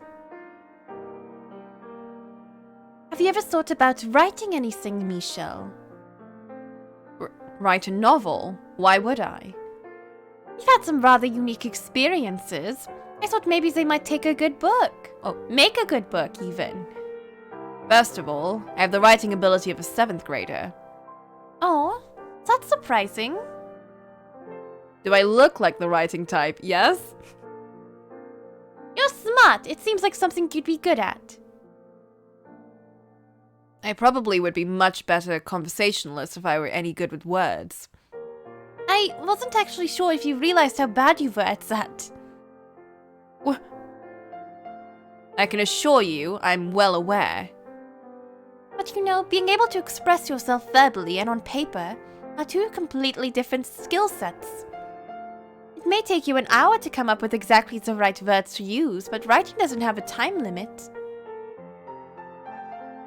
Regardless, I don't think I could write about that. How about you? I suspect you might be the better fit for the job. Me? I don't think I'd make a very good writer either. This is going to sound silly coming from me as the one who suggested it, but I think it might be best to keep our memories to ourselves. Putting something so personal, so special like that out there for all the world to see kind of makes it lose a little bit of that magic, you know? I agree with you wholeheartedly. So much of those experiences I could never put into words, no matter what I thought of my own writing ability. Nor am I interested in putting them on display. They're precious in part because they're our experiences. I'd like to keep it that way. Yeah. Well, it sounds like we are in agreement, so next topic. We should buy something while we're here. Then we can sit shoulder to shoulder on the sofa and read together. I have no objections. However, it might be best to buy separately so we each have something we can enjoy. One book. One couch. A trip down memory lane. Pardon? You remember that time we sat by the fireplace together reading from the same book? You were so stiff and cold. That was before we had fallen in love even. That was right about the time we started getting closer. Or do you not remember? Of course I do. I remember that day crystal clear. I heated up some awful wine on the fire, then we made ourselves nice and warm and read a book of adventure stories. As I recall, I was not yet especially kind to you at that point in time. Although, I still consider it a happy memory. In that case, how about we look for something nice and old to spark up some more of those memories? Yes, let's. And know my heart.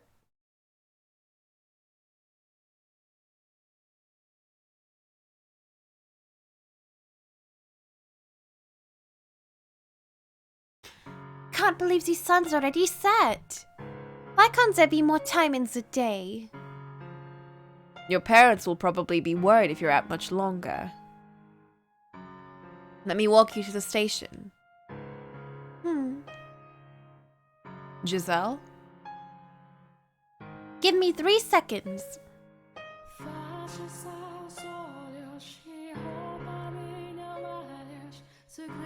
That's her phone. I presume she's calling home. Hey, Mum. I'm out with a couple of friends and you'll never get what happened. We ran into a few girls I haven't seen since high school. We're going to be staying the night at one of their houses so we can catch up. I'll be back sometime tomorrow. Yep, I got everything. See you. Well, you had me. Are you sure about this? And do you lie to your mother like that all the time? I just haven't told her I have a boyfriend yet, and I don't have time to have that conversation with her tonight. Unless you don't want there to be a tonight.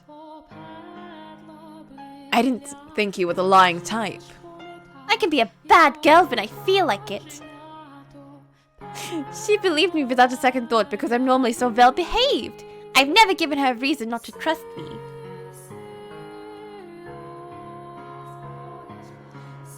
And you're sure about this? Would you rather I go home? I never said that. It's just we have plenty of time ahead of us. There's no need to rush anything.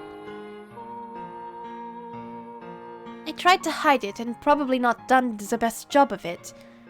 But I've been over the moon all day today. And who wouldn't be? I finally reunited with the man I spent an eternity waiting for. And today's the first day I get to spend any real time with him. It might seem like we have all the time in the world, but you never know what might be waiting around the corner. We both experienced that reality firsthand. Are you not as excited as me, Michel? Have I been getting myself worked up over this all by myself like an idiot? Was I alone in thinking this would be the most important day of my life? No, of course not. When I saw you last week, the last thing I wanted to do was to let you go home. I wanted to carry you back with me right then and there. I didn't want to put you in a position where I was forcing you to uproot your own life, possibly getting in the way of your education. If any time called for a little pushiness, that was it.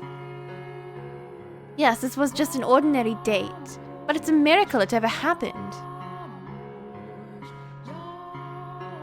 I'm sorry. I want to spend as much time with you as I can, Giselle. Will you stay with me?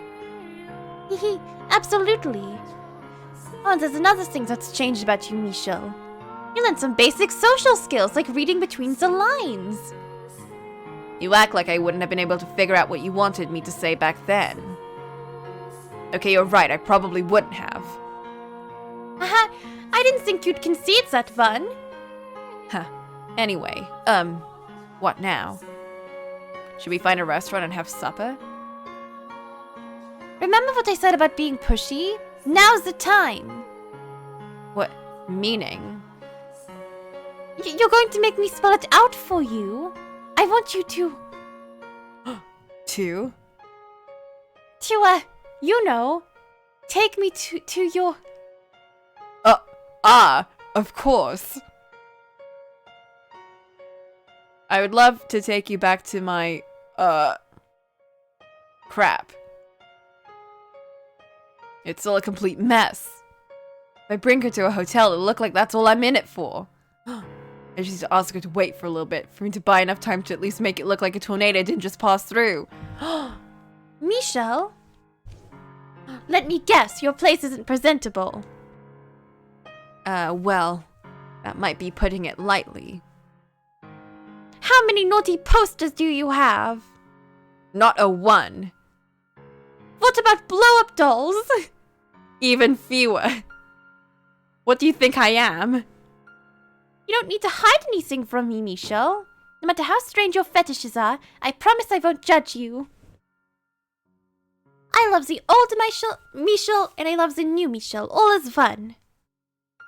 I did not expect my declaration of love in the park to be turned around on me quite like this. I swear there's nothing weird about my place. I've just been so busy with work lately, I haven't had a chance to clean. It's been a bit of a wreck. Oh, psh! If that's all it is, I'll gladly help you make it sparkle. No, I'm not bringing you over there to clean for me. Give me maybe 30 minutes, you can... Nope! What? I'm not spending 30 minutes, even 30 seconds, away from you just because your place is a little messy. It won't be long, I swear. Clean it together! It'll be so cute. No doesn't mean not long, it means no. I lied to my mum so I could have this time with you. And think about it. Wouldn't it be better for both of us if I could see you as you are? Not as how you want to look for me? To help pave the way for our future. Huh. She's going to have me under her thumb for the rest of my life, isn't she? Off we go then. First some groceries, and then back to your place.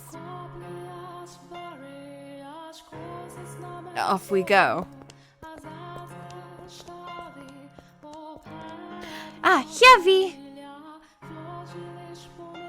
I said I wouldn't judge you, but I don't think I can keep that promise. What did I tell you? Alright, time to roll up our sleeves and make this place shine. Oh, you know, this kind of reminds me of 1,000 years ago. Just hoping I don't suffocate in a cloud of dust this time. Ha ha ha. Phew. See, that didn't take too long between the two of us. I apologize for making it any of your time. Oh, don't be, really. I'm mostly glad it didn't turn out to be a bunch of gross, rotting food. Swarming with bugs would be a bridge too far, I think. I can tell you've been busy from all those thick books and stacks of paper. Thin reference manuals or document stacks are a rarity. I try to keep as much of it digitally as I can. A lot of these papers and reports aren't available in any other format. You're a systems engineer, was it? That's right. I was working at a company until a few years back, but I've been keeping steady work as a contractor lately. Wow. I'm amazed. The Michel I knew would cower at the sound of the word work and could hardly have survived for 3 days on his own. You know, before I found you, I assumed you'd be a noble like last time. You assumed I was a helpless shut-in. Boy, am I glad you didn't turn out to be King Neat again. Wow! I'm glad to not have disappointed you. I also kind of suspected you would end up making video games. I hardly even play games. What gave you that idea? I'm not sure. Visions of a parallel universe, perhaps. I'm not even going to ask. What about you? Do you have a dream job, Giselle? I want to open a shop. Maybe it's because I came from a merchant family in my last life. I've always been interested in running some sort of store. I'm even majoring in economics. Huh. I like that idea. If I do manage to get something up and running, I hope you'll help me out. Absolutely. I'll do anything I can if it leads to a brighter future for you. Okay, well, I'm going to borrow your kitchen for a bit. Is there anything I can help with? You made lunch too, so I'd feel awful doing nothing. Last I checked, you and your cooking were a dangerous mix. I'd like to think my taste buds are a little more refined this time around. Hopefully. In that case, I think I'll have you chop the veggies. I'm the one who puts everything together, okay? She doesn't believe me. I'm stuffed. It was wonderful, thank you.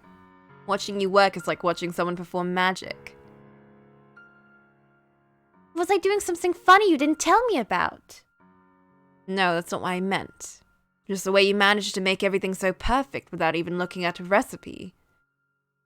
Well, cooking is kind of a hobby of mine. I lost a bit of preparation time to cleaning, so I couldn't make everything I wanted to. Next time I'll make you something real fancy, though. Like a roast chicken. Let's save that one for Christmas. I don't think when we have it makes the sight of just the two of us sitting around a large roast chicken any less ludicrous, though. Shall we open the wine now? So you only brought me home so you could get me drunk and have your way with me? I'm just kidding. Only consensually.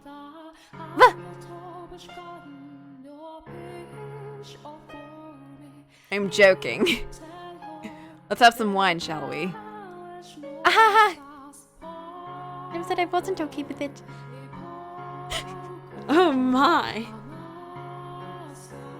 This is still a ways out, but I thought I would mention I'm going to be moving sometime next year. Oh, but this is a perfectly fine apartment. I mentioned my parents lived in the suburbs a little ways from here, right? They're planning to buy a new house soon. I'll be taking over their old place. No point in letting it sit unused, I figure. Wow. Is your family rich then? Not extravagantly wealthy or anything. Reasonably well off. Looks like nobility runs in your blood after all. That's a literal definition, yes, but I don't think that's how it works. Anyway, it's bigger than here. I was hoping you could come join me once things settle down at school. You're asking me To move in with you? I am. Absolutely, I'd love to. In fact, I was planning to start bringing stuff over here soon anyway. I didn't think you'd be so fun to ask me. She's just gonna like leave her things every so often and just slowly just weasel her way in. I figure it doesn't hurt to be pushy every now and then. Oh, I'm so excited. Let me know when you have a date. I'll help you with some move. Yeah, she's got a need for speed. Certainly. I'm quite looking forward to it as well. And you're so cute. Oh my. Thank you for letting me use your shower, Michelle. And your clothes. No problem. Although they are rather big on you. A little tight around the chest. My heart's kind of starting to race now. In a different house, wearing different clothes with a different smell. Smell? Pretty sure that's clean. Should I get you something else? No, they don't smell. They smell like you, which makes me smile. Oh God, what am I saying? Oh, I forgot to mention. I only have one bed. The perfect number. Well then, right this way. After you. Hey, Michelle, are you nervous? Not at all. We've slept together before in the past. I suppose we have. This time feels different. My heart's pounding like crazy. I take it back, I'm nervous too. Hey, can we hold hands? Giselle! Giselle, what are you saying?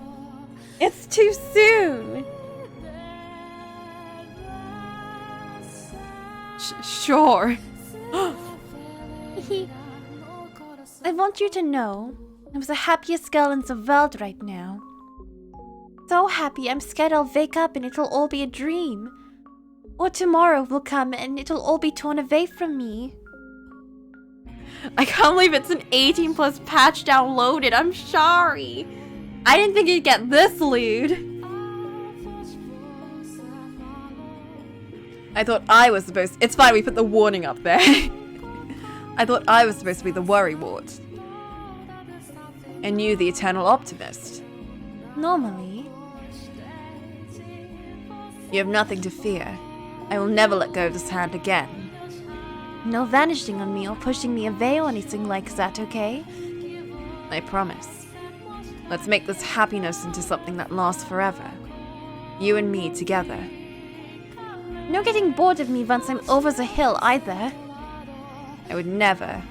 Besides, I'll be making it there well ahead of you. I expect you to grow up to be the classiest 40-something in town, and don't you forget it. I'll try not to disappoint you. Hey, Michelle. I love you. More than anything in the world. Thank you so much for finding me in this life. And thank you for waiting so long and never giving up. Both in this life and the last. Giselle, I love you too. Good night, Michelle.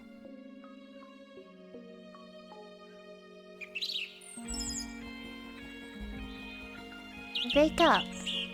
Wake up, Michelle.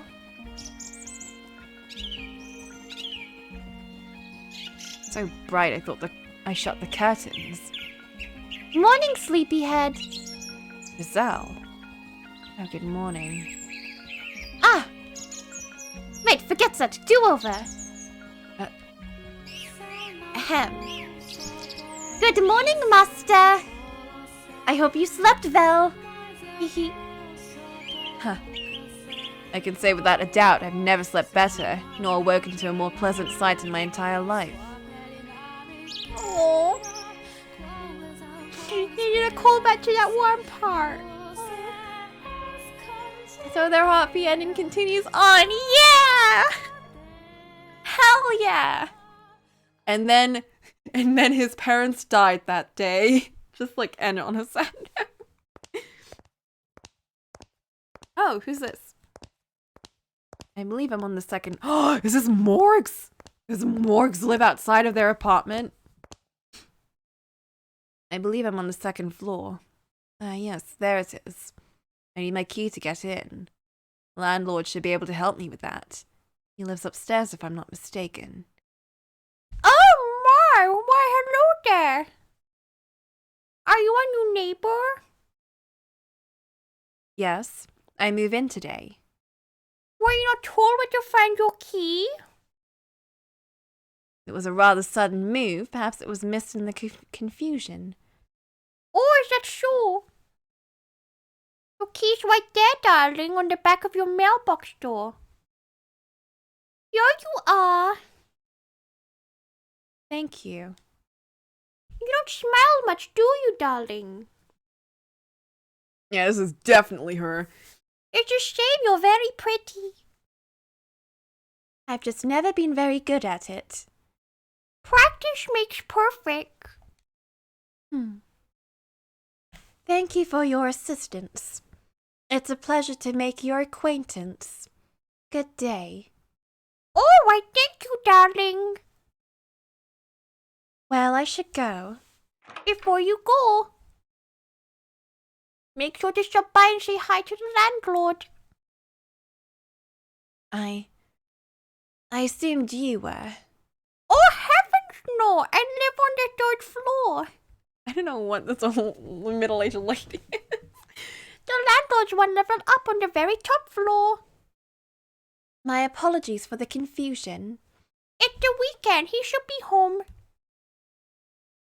He recently took over for his parents. Oh my, the prettiest young man I've ever seen. Not sure how a man would be called being pretty, but if I be done, there's a better word to describe him. If I were another 30 years younger, I might have tried to go after him myself. Hee hee. Uh-oh. You can't be, 15, 16 years old? Still in high school and already living on your own. You're moving fast, darling. And your parents? I have a lot to unpack. I really should get going. Oh dear, sorry for keeping you. If you need anything, just give me a shout, okay?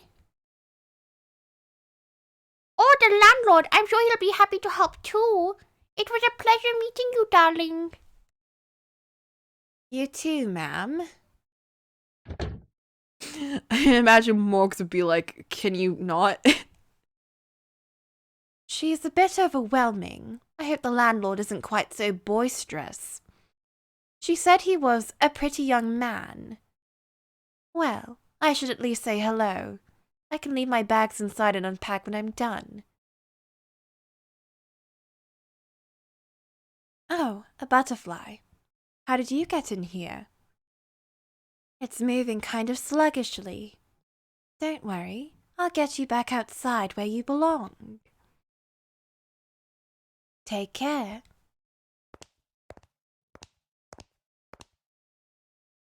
This is the place. I'm not looking forward to this. Too many new people in one day. Huh. Oh no! Coming! I'll just be a second.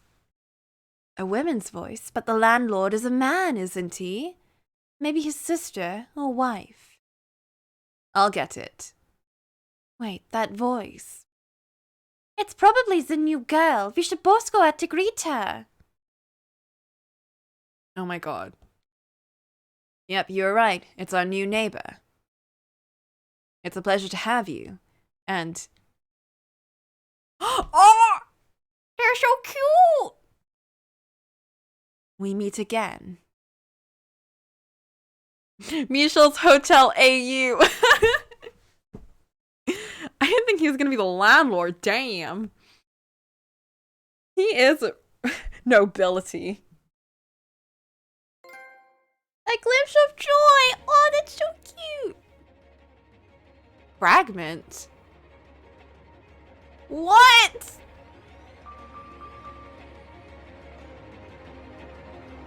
What a cute end, but also I had a feeling something would pop up there because that's what happened in the main game. There was like a little question mark thing that turned into prologue. oh. But we can't do that now. That was nice and short though. Fragment's very short? That short is very short.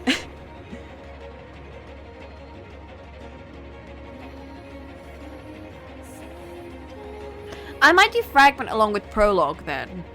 Another time. Yeah, before we go into Reincarnation. A few minutes probably.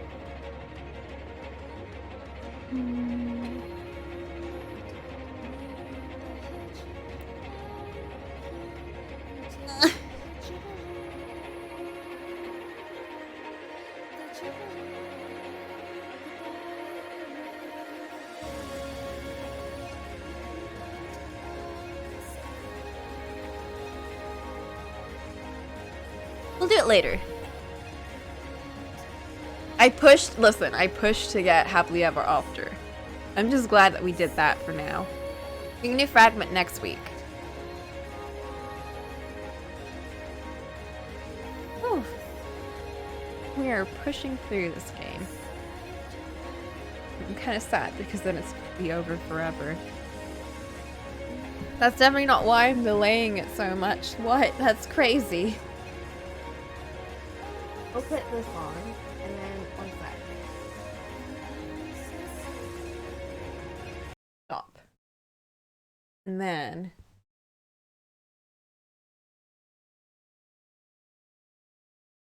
go. No, that's... wait. What?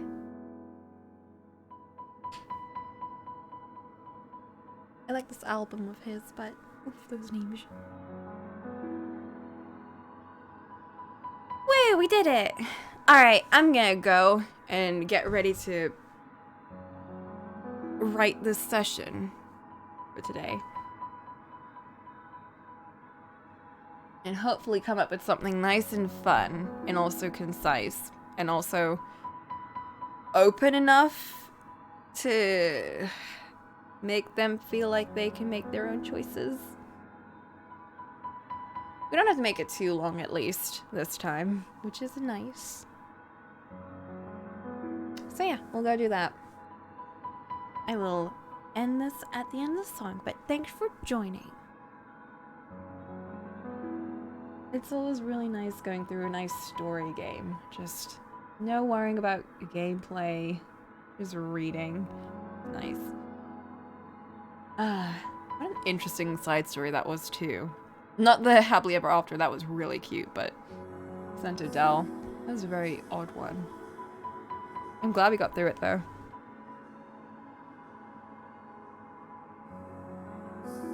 I'll see you later. Bye.